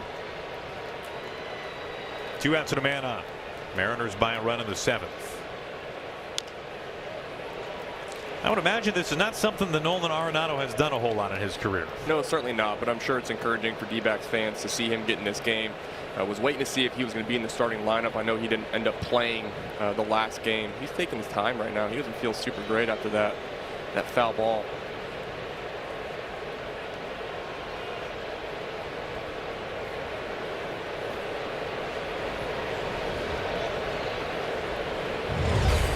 See if this ball catches his shin or if he's just giving that groin a little bit of time. Yeah, definitely catch the shin. Misses the pad, of course.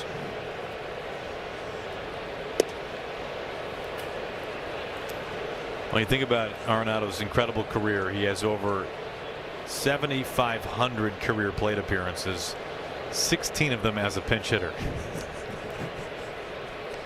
He's normally in there when the game begins.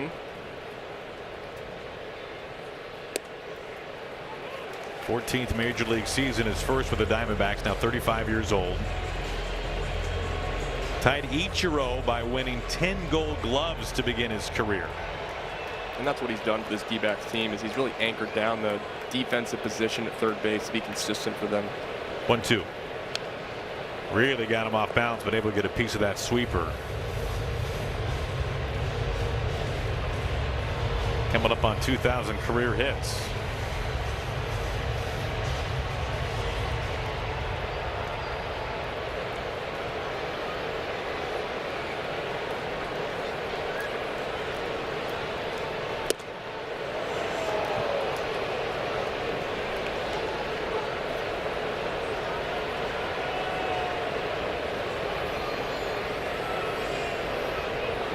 Two balls, 2 strikes. 2 outs and a man on. Tying run at first. Hit hard into left field for a base hit. Pinch hit knock for Arenado.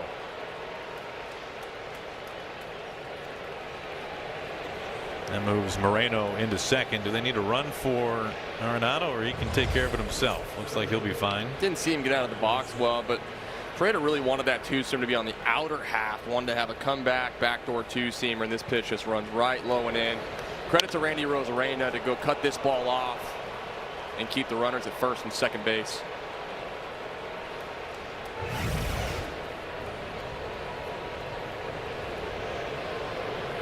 Tying run in scoring position now. Here is Waldschmidt.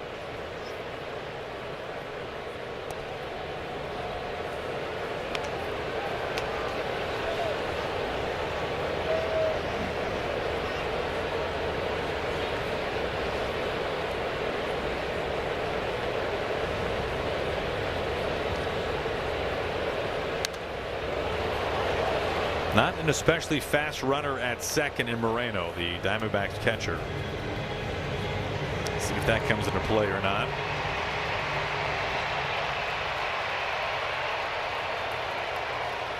Two outs, 2 on. Diamondbacks threatening in the 7th.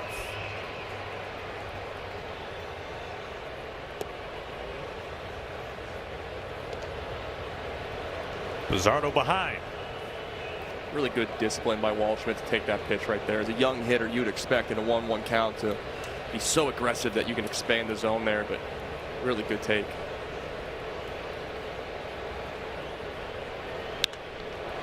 High lift, left field. Randy towards the gap, backpedaling, and makes the catch.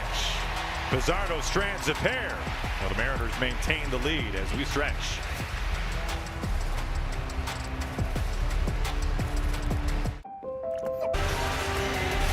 Mariners TV is brought to you by the Washington Lottery. Washington's lottery helps fund the Washington Grant. Free money for college, training, or apprenticeships.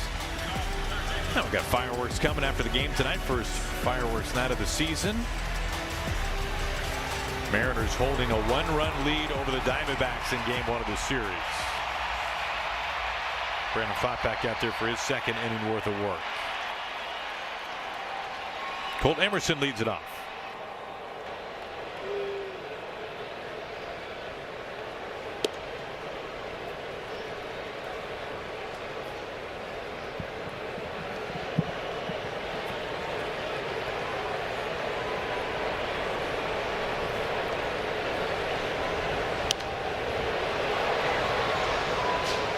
One and one.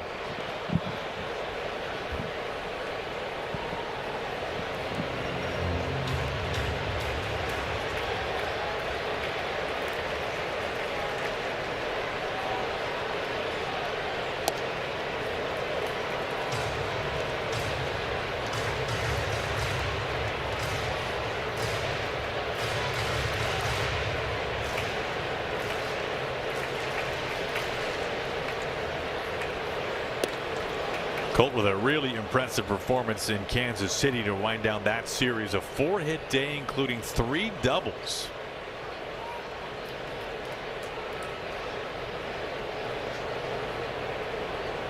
On to 2-2. Gets tied up on a curveball, 1 away. That brings up J.P. Crawford. Tonight's Miller Lite moment. J.P. Crawford's first career multi-homer game.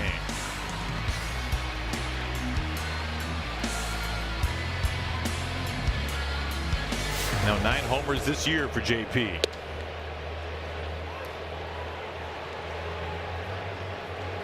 Mariners had a 3-homer game last year from Dom Canzone.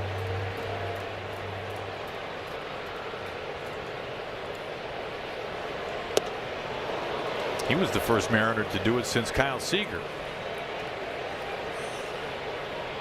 JP behind. JP was smelling the 3rd home of the game right there on that pitch. Saw that cutter big.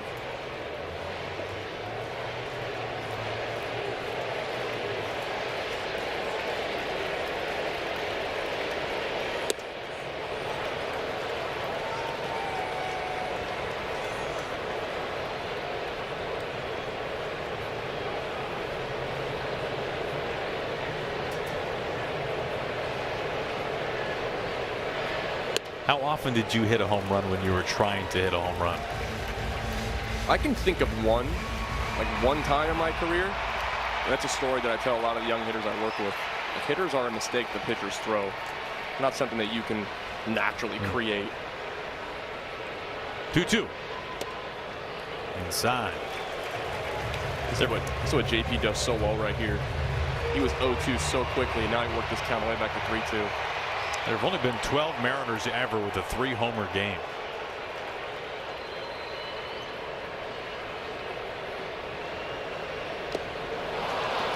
JP fouls it back. There's that curveball from Fott. He strikes out the first two that he sees here in the 7th. That brings up Julio, who homered back in the 3rd inning. For any home run that he has ever hit, this was the lowest flying home run of Julio's career.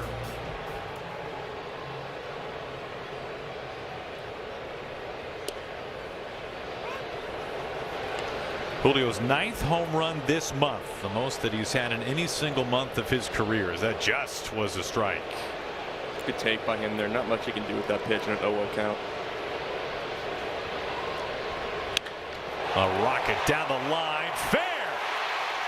Julio sniffs extra bases. He's into second base. That ball was torched into left. His 3rd hit tonight is 2nd for extra bases. Wow. And that's his 3rd ball that's hit 109 plus. I remember watching him in batting practice today, and I just stopped and turned, and I'm like, it's a different sound off his bat. You can hear it on TV. But he spits on that 0-0 sinker that's dotted low and in.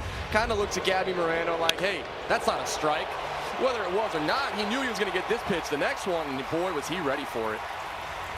Activity inside the Diamondbacks bullpen. Torey Lovullo's on his way out. Taylor Clark has been warming up. We've got a pitching change. Clark coming on. Liberty, liberty, liberty, liberty.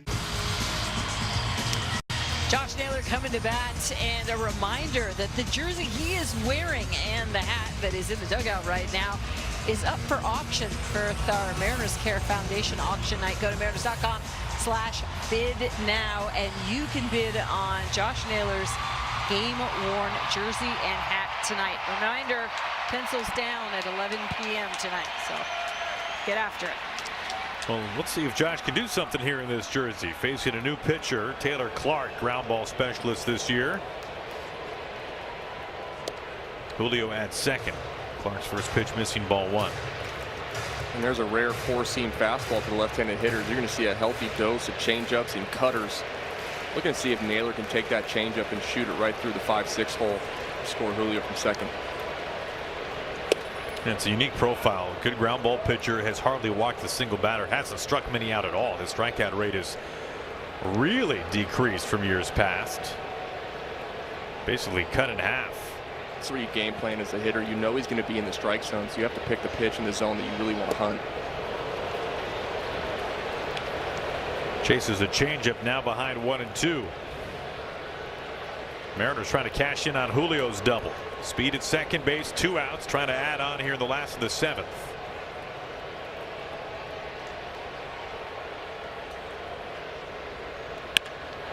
On the ground to second base, taken there on a bounce. Marte to first, and the side retired. Julio's double is stranded. 7 complete. Mariners by a run.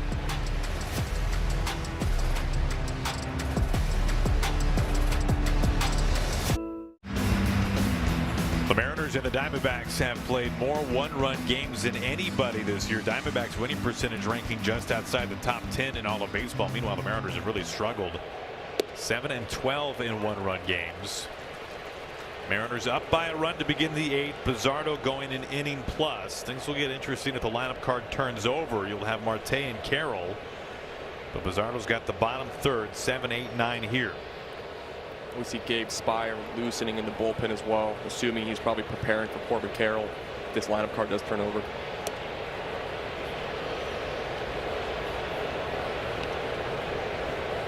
Does not go around. 1 ball and 1 strike. Good news for Dan Wilson. A day off yesterday and even before then in the Athletics series. Mariners did not have to use their leverage arms much at all. And Bizzardo not happy at all about that. And was off the plate according to the EQC tracer, but you don't see that type of reaction from almost anybody. Mariners are out of challenges.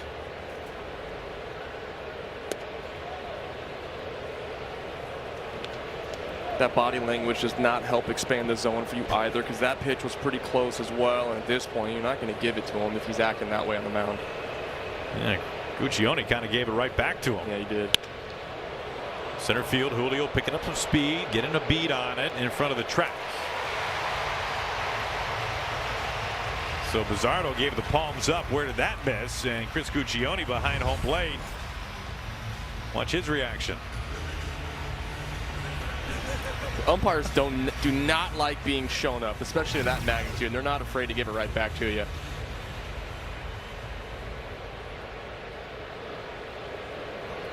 Not something you normally see from Bizzardo or really almost anybody anymore. Now that you have the challenge system, it's kind of a moot point unless you're out of challenges like the Mariners are. And that's where it came into play. There was a pitch against Arenado in the last inning that was a little bit up in the zone, but certainly was in the strike zone. Couldn't challenge, so I think there's some pent-up frustration from that. To the gap, tough one, right center field, and it splits the gap and goes to the base of the wall. Fernandez is into second base, and the Diamondbacks have the tying run in scoring position.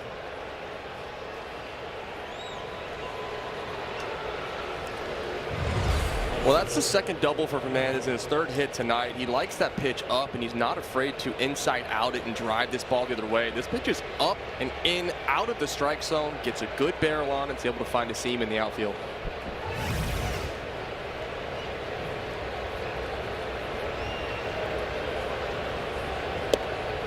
Knee Buckler for a strike.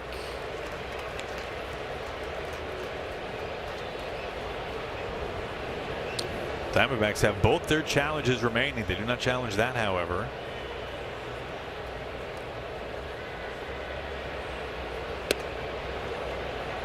Troy has played in fewer than 20 games in the big leagues. Maybe that has something to do with it. It goes both ways because he has a lot of experience with it at the AAA level, good point. sure, but it's also some of that lack of confidence made the big league level to want to use it. Julio in center. Makes the catch. Fernandez stays put. Julio with a throw that's tackled by J.P. Crawford. Puts his body in front of it. 2 down. Top of the order, Ketel Marte. And Pete Woodworth is on his way out. Julio really got behind this ball well, put a ton behind it, and JP knew that his only choice was to stop this baseball and decided to become a hockey goalie and put his body on the line.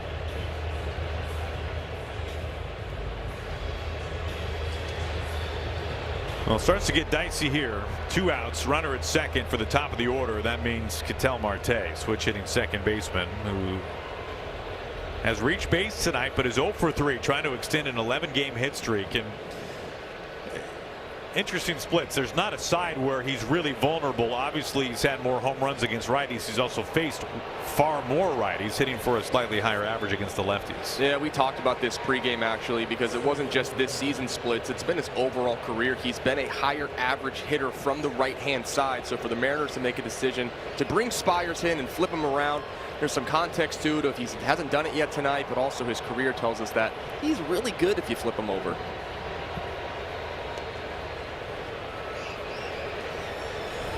Here's a throw to second, tag, safe.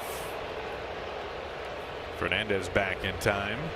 I didn't expect that to be had conversation-wise for that mound meeting.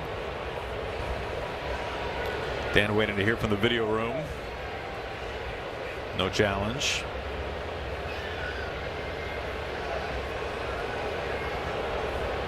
Hot hitter in Ketel Marte. Base hit could tie the game in the 8th.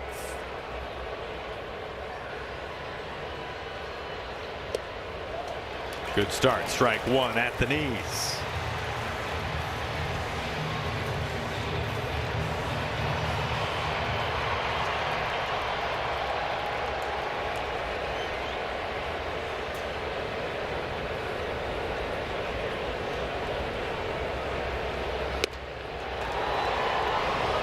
Fastball with a lot of run on it.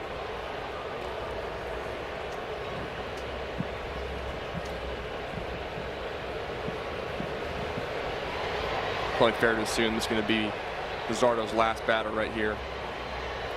With Corbin Carroll on deck. Just foul. 1-2.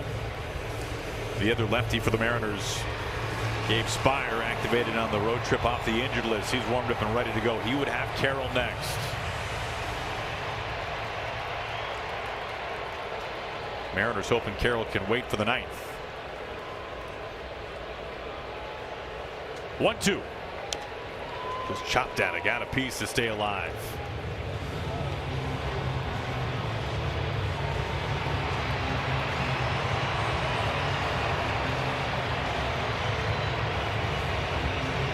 Love to see that sweeper end up in off the plate, almost on Marte's back foot right now. Get a check swing for strike 3. Not an easy man to strike out. Time call.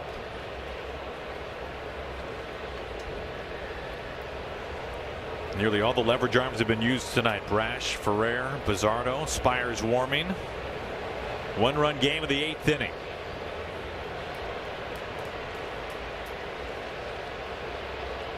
The 1-2.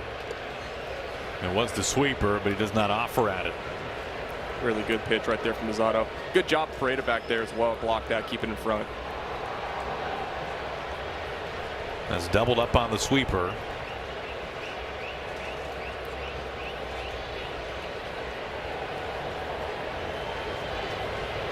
Two. Not close. And fast, that's two-seamers almost running too much. It's had a lot of movement tonight. It's starting more up in the zone, and it has a ton of side to side, but also depth to it. Does he go? No, he does not. Second walk from Marte, and you would imagine that's the end of the night for Bizzardo. This was the right pitch. Bizzardo was working to this the entire count. Got the commitment from Marte, but just not enough to get him to swing. Spires coming on to face Corbin Carroll. 1-run game in the 8th. And Carroll to face Spire when we come back.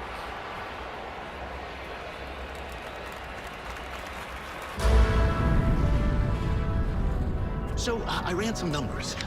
You guys might want to consider moving. Somewhere else? I doubt it. These shall ease your grievous throat most readily. Or maybe a saltwater gargle. Sold. Congratulations, sir. That is a new record. You realize a JPEG doesn't count as a financial plan, right? Maybe. I mean, yes. No? PNC Bank believes a little boring advice goes a long way. Just back a sore. Back of that batter's box. Base hit can tie, possibly give the Diamondbacks the lead. 2 outs, 2 on. Fouls it back, strike 1.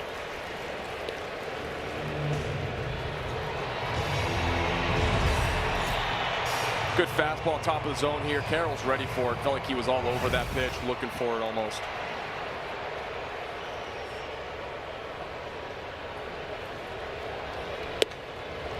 He takes that one. 96 on the top rail and quickly 0-2. Corbin might have thought he scared him out of the zone with the fastball. Gabe said, no, I got a better one waiting for you. Spires 0-2.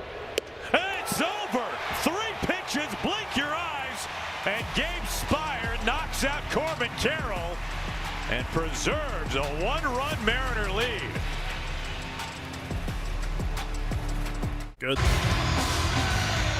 Well, how nice is it for the Mariners to have that man back? Gabe Spire activated off the IL on the road trip. 3 pitches, and he takes care of one of the best left-handed hitters in the game. That was so impressive. He went 94 at the top of the zone, follows it up with 96. Carroll was not expecting that, which means he had to be looking for this 2-strike 1 and expands up above the zone. Regardless of what your batting average is, you still have to get your pitch, and Gabe executed his. Rosarena leads it off in the last of the 8th. Jonathan Loizaga, the longtime Yankee, first-year Diamondback, is up on the mound.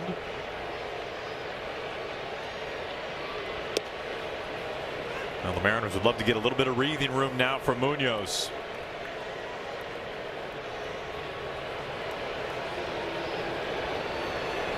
Hard-throwing right-hander.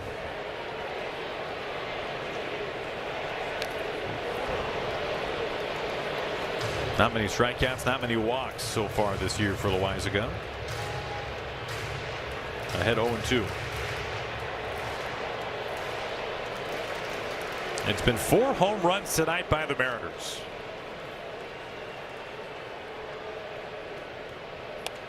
Four home runs, driving home 6 runs in total. 2 from Crawford, 1 from Julio, and the latest by Luke Raley to take the lead back in the 6th.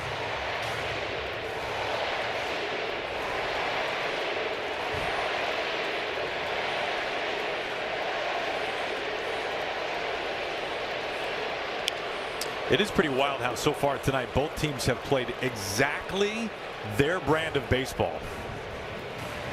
It's been the slug with the home run for the Mariners, and it's been a lot of contact without much strikeout from the Diamondbacks, and the Mariners are edging them by a run right now. And it's a 1-run game.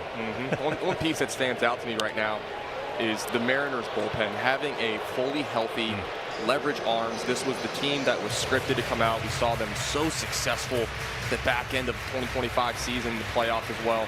To have every single weapon available and deploy them in one game is pretty impressive.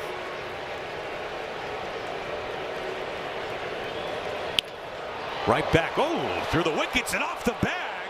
The recovery, that had a little bit of everything, and they turn it into an out. 1 away. Tonight's Muckleshoot Casino Resort Pin Report. The Diamondbacks are in town, so we say hello to our old friend Paul Sewald, who just recently, congratulations, collected his 100th career save. More with the Mariners than any other team, 52 of them with the M's. And Paul Sewald, one of the great Mariner relievers in recent years. There's Paul. Back with the Diamondbacks.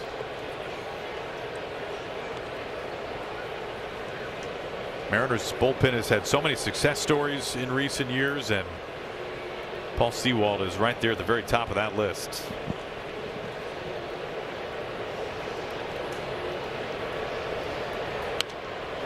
Oh, 2.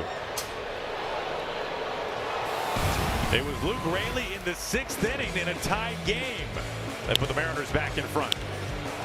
This was the answer to the 4 runs that the Diamondbacks scored in the top of the 4th inning. Luke came back in a home run in the bottom of the 6th to answer.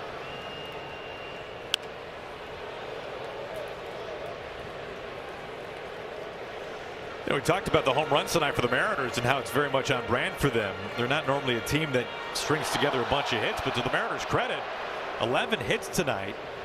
That's 5 straight games with double-digit hits for the Mariners. Moreno's really setting up outside. This misses down and in. That changeup wasn't exactly where Loaisiga wanted it. Julio a 3-hit day, including a 2-run homer.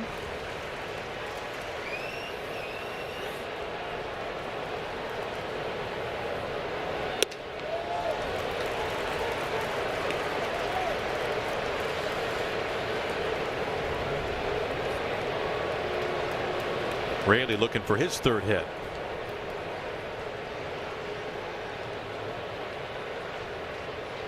Two. Down swinging. Changeup got him. 2 outs.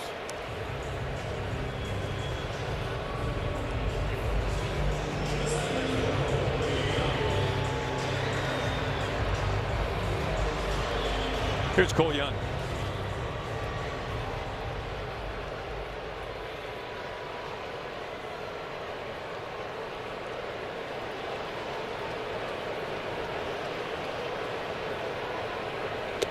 You know, it's interesting too. So oftentimes we see opposing managers, when they go to their bullpen in the 6th or the 7th, it's oftentimes going to a lefty to try to get rid of some of the lefties in the Mariners lineup. Like is the case tonight, the Diamondbacks only have 1 left-handed pitcher in their bullpen. It's the former Mariner Brandon Garcia. And he hasn't thrown a ton for them. Not a leverage arm in this situation. Yes, the D-backs are down a run, but this would have been the inning to deploy the lefty if they were going to. Well, you think about it in terms of that 6th inning, once their starter was out, some nights that's a left-hander coming out, and if it was, Raley's probably out of the game, and you're batting a righty in his place. But because they only have the 1 lefty and not a leverage one at that, it was a tied game at the time. Raley stayed in and hit the homer. 0-2. We'll see as the series progresses this weekend if Torey Lovullo forces Dan Wilson's hand a little bit sooner in the game, deploying Garcia instead of maybe someone like Brandon Pfaadt or Taylor Clark to make that lineup and force Dan to use his bench sooner. And they've got righty starters going each of the next 2 games. 1-2. Broken bat, and it's fielded by Loaizaga, who throws a strike low. Andres Munoz has the ninth.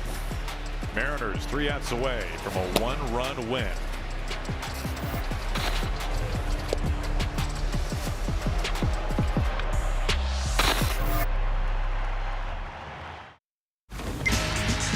It's a 1-run game going to the top of the 9th inning. Mariners leading 6-5 over the Diamondbacks in game 1 of this weekend series. And it is up to Andres Munoz to get the final 3 outs. Think back to the decision after Nolan Arenado's base hit to left field for Lovullo not to pinch run for him. It guarantees Arenado a second at bat here in the 9th inning. And we were wondering how that groin would hold up. And he was able to stay in there, so he will bat third.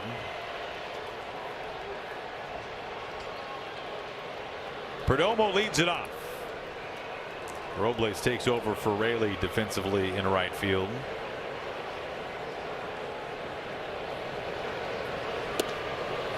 Down and in. Ball 1 at 98 miles an hour.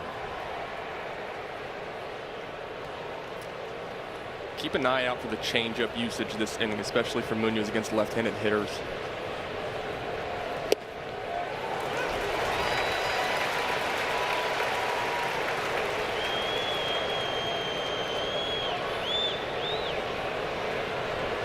Change up a new pitch last year for Munoz. 1-1. There it is, but an easy take. 2-1. I still like him showing it early in the count here. Perdomo's had a lot of success. Left-handed hitter tonight, pitches that are close to him, so expect Munoz to try and stay away. Now Munoz missing badly on that fastball. It's 3-1. Perdomo does not strike out much. He walks quite a bit.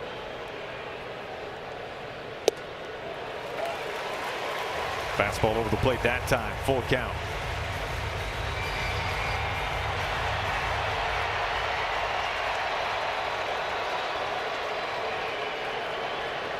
Three-two. Chopped at it foul. 100-mile-an-hour fastball that time. What extra on that one. Good night for Perdomo. A home run and a double.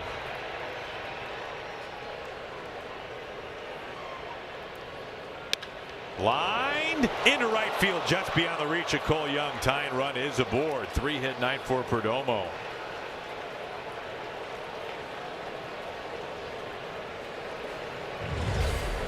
Munoz had no choice but to throw this fastball in the zone here. Kudos to Perdomo. He's been all over it all night long. He's able to just beat Cole Young. He gave this a really great effort. Everybody out to the mound now.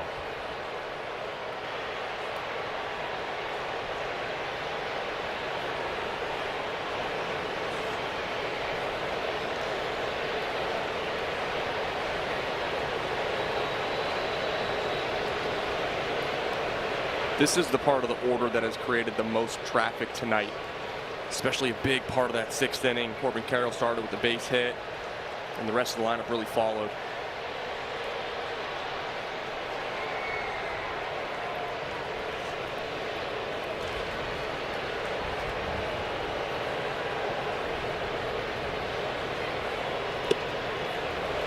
Strike one to Moreno.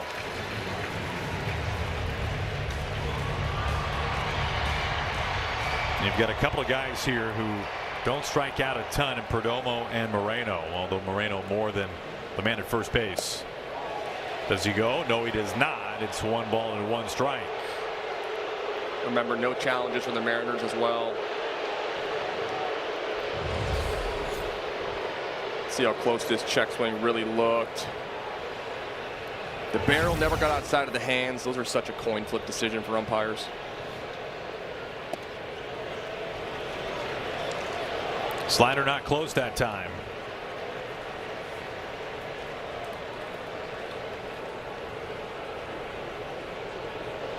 Moreno has actually just grounded into only one double play this year. Does not hit the ball on the ground all that often at all. Very much a line drive fly ball hitter. Yeah, but he shot one in that 3-4 hole earlier, and you can see because of the spray chart that they've seen this whole season from Moreno, Cole Young is heavily shaded up the middle.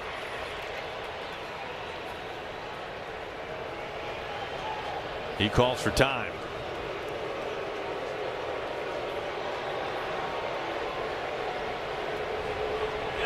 Arenado waiting on deck.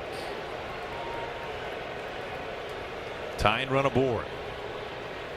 Go ahead run at the plate in the ninth. Nobody out. 2-2. Ground ball splits the right side. It was on the ground, but it had eyes on it, and Perdomo is into second. He stops there. Back-to-back singles. That's the second time that Moreno with 2 strikes has been willing to let that pitch travel, get a little bit deeper, and take advantage of where the Mariners are playing him. There's a wide open hole over there, and he's driven 2 baseballs through it today.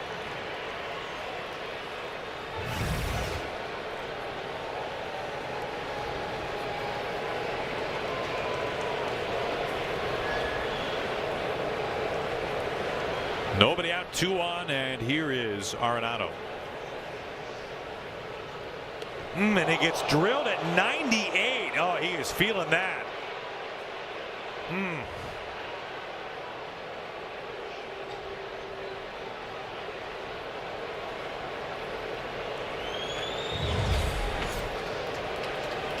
It almost looks like he was auto-taking. He wanted no part of this pitch just from the jump to see one, and surprises him. It gets him in the pad, but regardless of what you're wearing, 98 miles an hour is going to do some damage.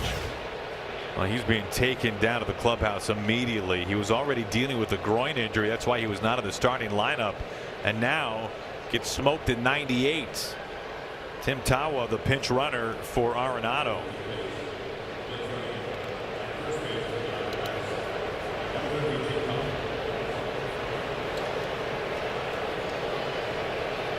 Well, this inning is not exactly unfolding like the Mariners had hoped.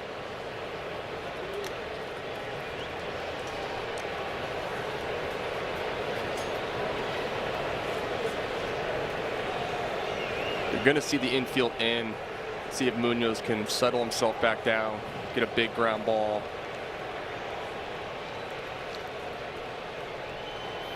Rookie Waldschmidt at the plate. Nobody out. Fouls back 99, strike 1. He's been aggressive early and count on fastballs all game long.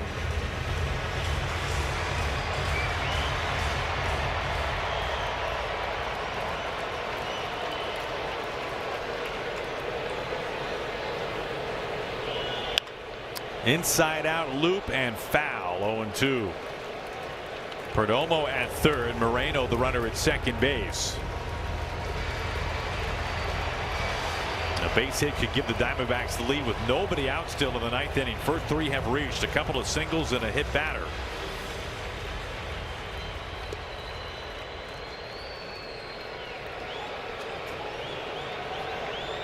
Oh, 2.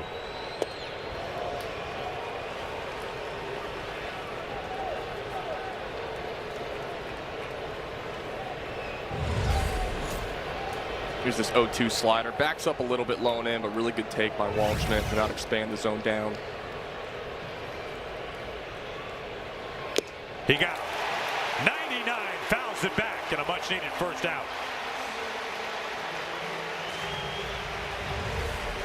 Well, we talked about Waldschmidt's spit on that slider, so Munoz took advantage of that and expanded the zone up with his 99-mile-an-hour fastball and beat Waldschmidt to the spot. Infield remains in. Ildemaro Vargas the batter. Bases loaded, 1 out.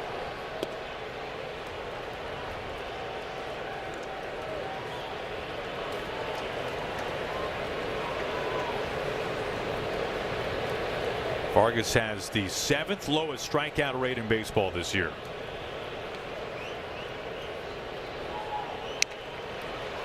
Off the end of the bat and foul.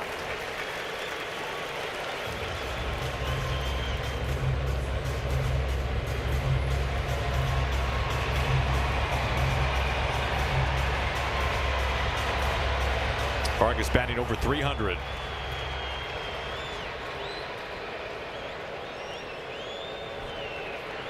One. I mean, in this situation, this is the last kind of hitter you want at the plate right now. High average, high contact, low strikeout. If you're the Mariners, that is. 100%. This is the opportunity you're looking to force Vargas to expand, and the fact that he hasn't so far this at bat, you know, it's going to make Munoz have to get back in the zone here, most likely with the fastball. Chopping softly. Naylor tries to barehand, comes up empty. Perdomo scores, and we're tied.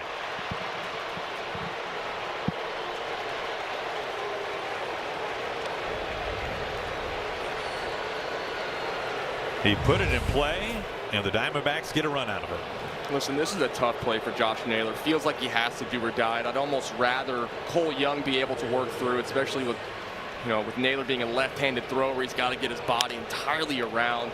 Cole Young would have had a much easier job just kind of fielding and throwing this ball through.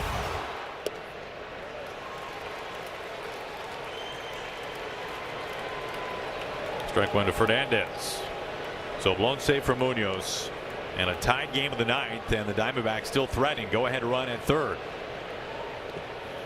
0-2.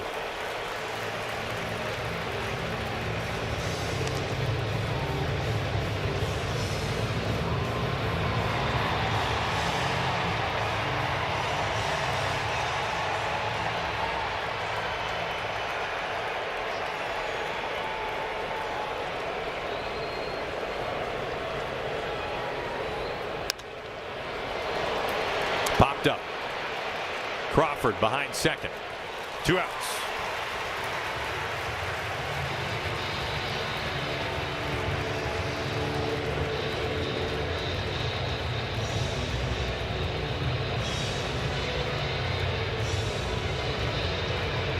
Bases loaded, 2 outs. Troy, the number 9 hitting rookie.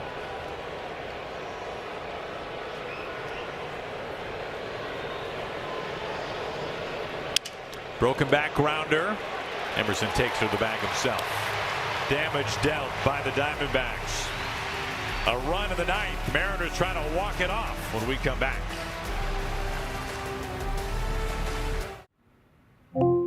Find a family movie. Another homer, and the Mariners walk it off tonight.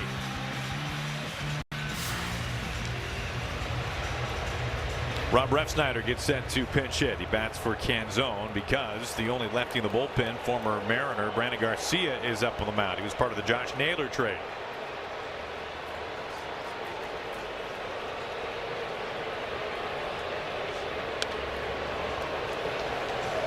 Strike one to Refsnyder.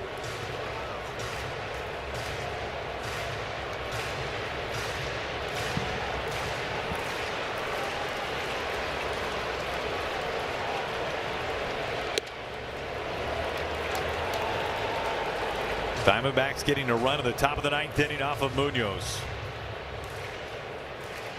A run on 3 hits plus a hit batter.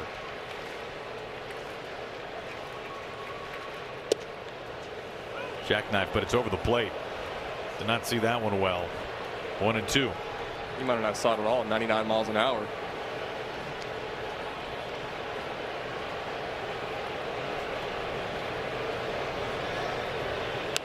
Now Garcia, a really great developmental story for the Mariners. Drafted in the 11th round by the M's out of Texas A&M.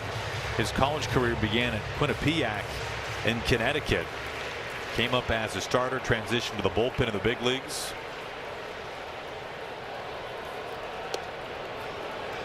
Does he go? No, he does not. 2-2. Made just 2 appearances out of the Mariners bullpen before being dealt to the Diamondbacks in exchange for Josh Naylor.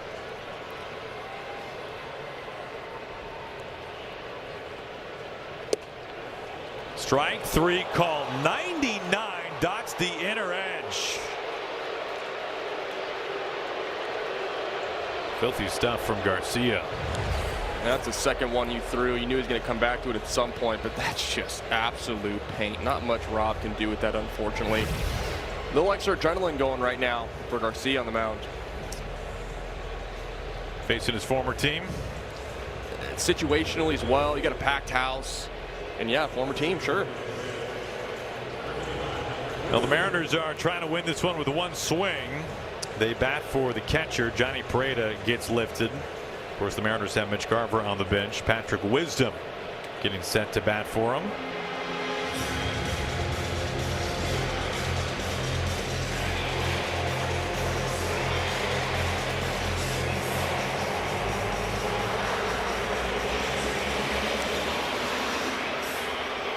Robles took over in right field for Raley. So as of right now, Garver the only man left on the bench.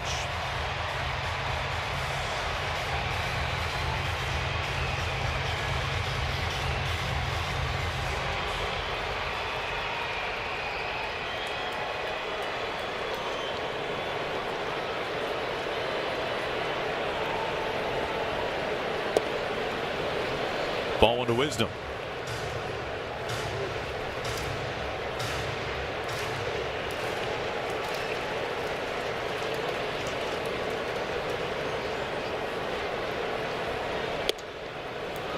'99 missing. 2-0. If you're Patrick Wisdom, you got to be cheating to that 99 mile-an-hour fastball in right here after he threw 2 to Rob. On the ground, into left field, base hit. Pinch hit knock for Patrick Wisdom, winning run aboard.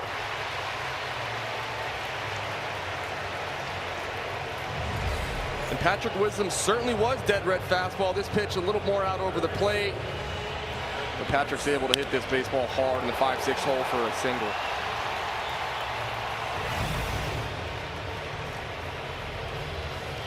Well, at one point, these two guys were prospects in the Mariners farm system. Now they're facing off against one another inside T-Mobile Park tonight.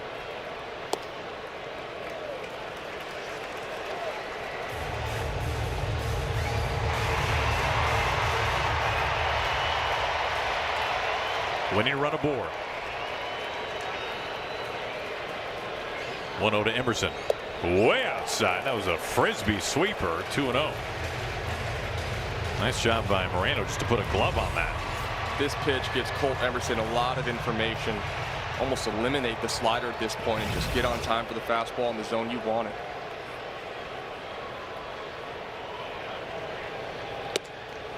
Because that pitch was so bad, you can just say he's not going back, or if he does, I'm not swinging. At that point, you're not hitting both anyways. He's throwing 98, 99 right now in Garcia. If you're Colt Emerson, you're not going to be able to stay on both, so pick one. And the fastball is always it. 98 outer edge. That just got a piece. EQC tracer shows it was a strike.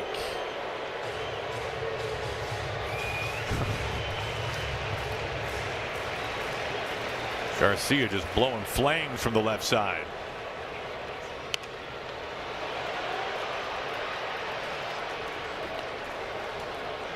That was center cut. Yeah, it was. But at 98.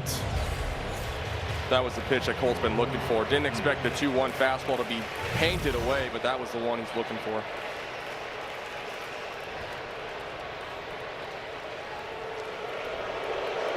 Wisdom not far off the bag.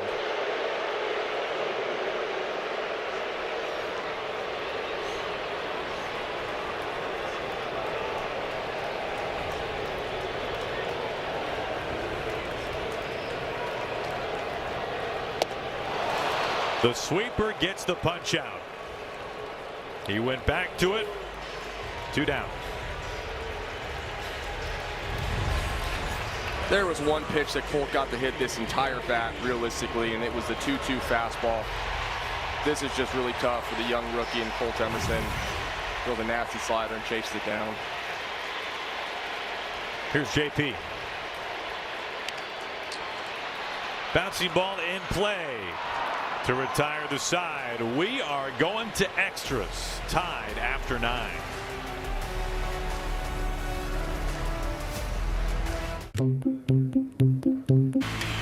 This series continues tomorrow. Brian Wu is back up on the mound. Another 7:10 first pitch. That means we're on the air at 6:30 Sunday. Bryce Miller will start in the series finale. 1:10 the first pitch as usual on a Sunday. Cooper Criswell has the 10th all time. Mariners with this shortened bullpen because of the 6-man rotation, or modified 6-man rotation. The only man left on the bullpen now is Alex Hoppe. Troy takes over as the automatic runner at second base. He is a good runner. Some speed out there. Top of the order, Marte. So nothing easy about this for Criswell. Swing and a miss. Garver catching, so the bench now empty for the Mariners.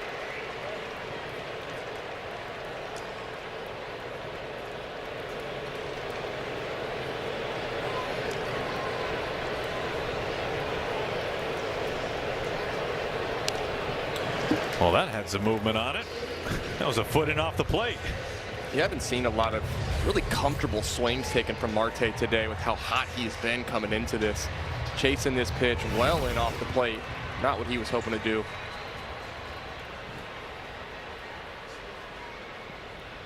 Is that him just not picking up the spin? That's what it looks like to me. He just looks like he's getting that front foot down a little bit late right now.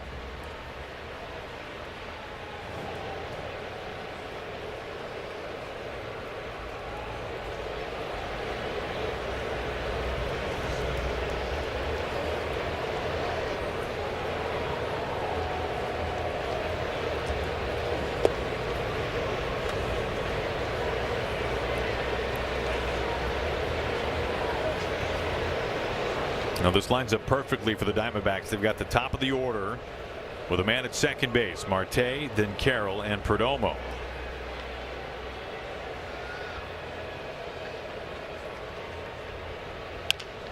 Chopping. Crawford gets to it. Thigh high onto first. It does move the runner. Troy is into third. Acts like a sacrifice. Go ahead, run 90 feet away with 1 out. Really good aggressive read that right there by Troy. Normally when the ball is hit at you or to your right hand side as a runner, you're not going to go, but when the ball is softly hit, you have that time. And also when you got Troy's speed, you can afford to make those type of decisions. Infield comes in now. Corbin Carroll batting.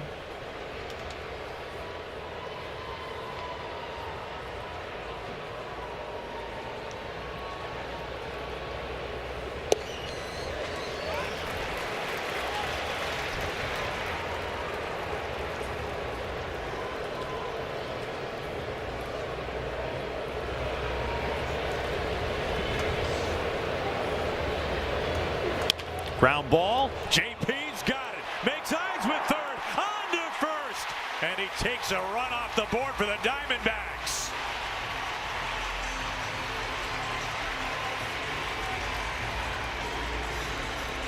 What a great play by JP right here. This ball's hit hard, 102 miles an hour, a little bit of wet grass too. He's able to smother it, make eye contact with Troy at third base to make sure he stays there, and then get Carroll at first base for the second out. That's big. Infield now retreats. Here is Perdomo. 2 outs.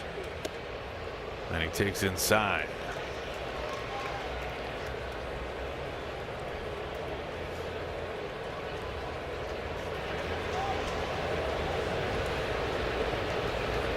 One-0. Sweeper is in there for a strike. Goldie, you touched on this earlier. This sweeper's got some great action tonight. A lot of late movement, freezing the hitter. Yeah, to first. Side retired. Cooper Criswell spins a scoreless 10th. Puts the Mariners in position to walk it off. Julio leads things off. Josh Naylor, Randy Arozarena when we come back.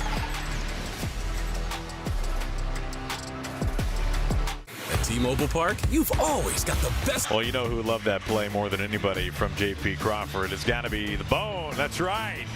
Perry Hill, the chest bump. That was big time. Stop it. Took a run off the board for the Diamondbacks and a diving stop. Well, the big bats due up here. JP will be the automatic runner. Julio leads it off. Naylor and then Arozarena. Juan Murillo, who can really rush it home. 27 years old, out of Venezuela, takes them out. Big fastball, likes his changeup. He's going to throw a fair amount of sliders and sinkers to the righties, and these lefties are just going to get straight fastball changeup.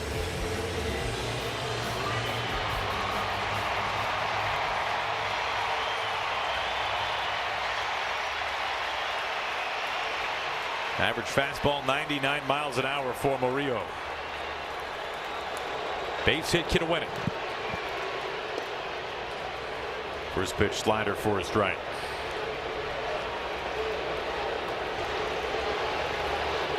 Julio looking for his 4th hit.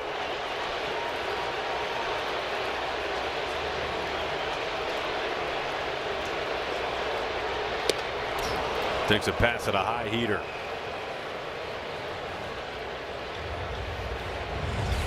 Murillo's job right now is to try to get Julio to pull this baseball on the ground so he can't advance the runner. That's a sinker that just runs up and in on Julio.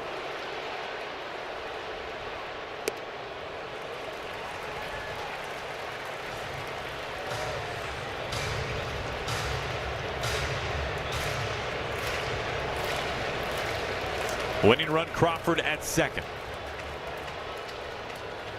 The 1-2. 99 up and in. Julio down swinging. And we knew it was going to be a big fastball, and he ends up going with the 4-seamer here. Right about letter high and just beats Julio, honestly. Good velocity there from Murillo. 2 strikes. They're putting Naylor on.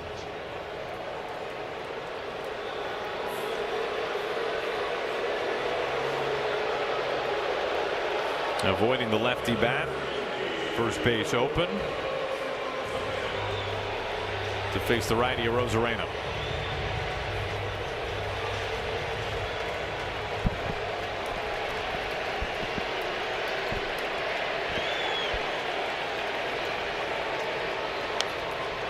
Diamondbacks with so many chances tonight. 3 for 17 with runners in scoring position. Not nearly as many opportunities for the Mariners. They've been living with the home run ball tonight. 4 homers. 12 runners left on base so far this game. A lot of traffic for the D-backs.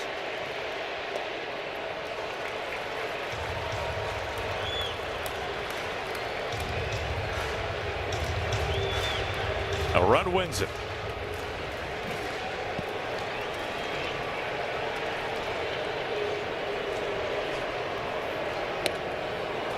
Two and 1. That sinker produces plenty of ground balls from Murillo. Over a 50% ground ball rate right now. But he will make mistakes, so let's force Randy to get him in the middle of the zone here. End this game.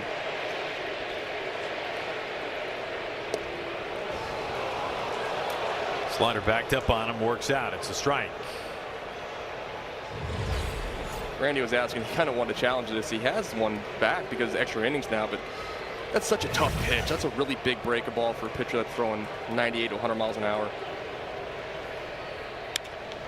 Flicked to the gap. Right center field. It's a game winner. Randy Rosarena walks it off in 10 innings.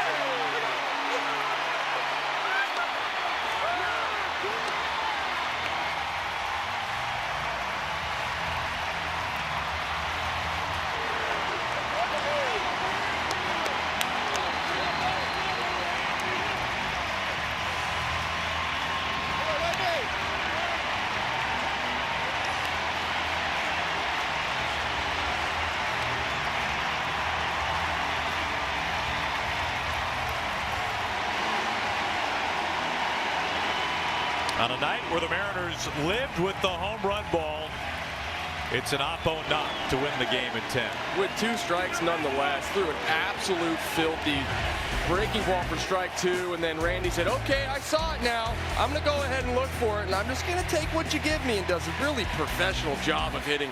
Look at him get down his legs, go down and get this ball. Does a beautiful job delivering this game-winning double into the right center field gap. And trust me, Randy finished the job. He's going to watch you run all the way to second base and make sure he touches it, because that's going to count for a double for Randy.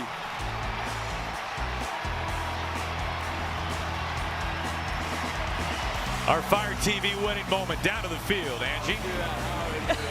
All right, guys, thank you so much. I don't know where to start with J.P. Crawford tonight. let's start with the game-saving defensive play that you made. I mean, on Corbin Carroll. I mean, that's a guy that you do not have a lot of time to mess around with. Yeah, late in the game, just trying to dive, keep the ball in the infield.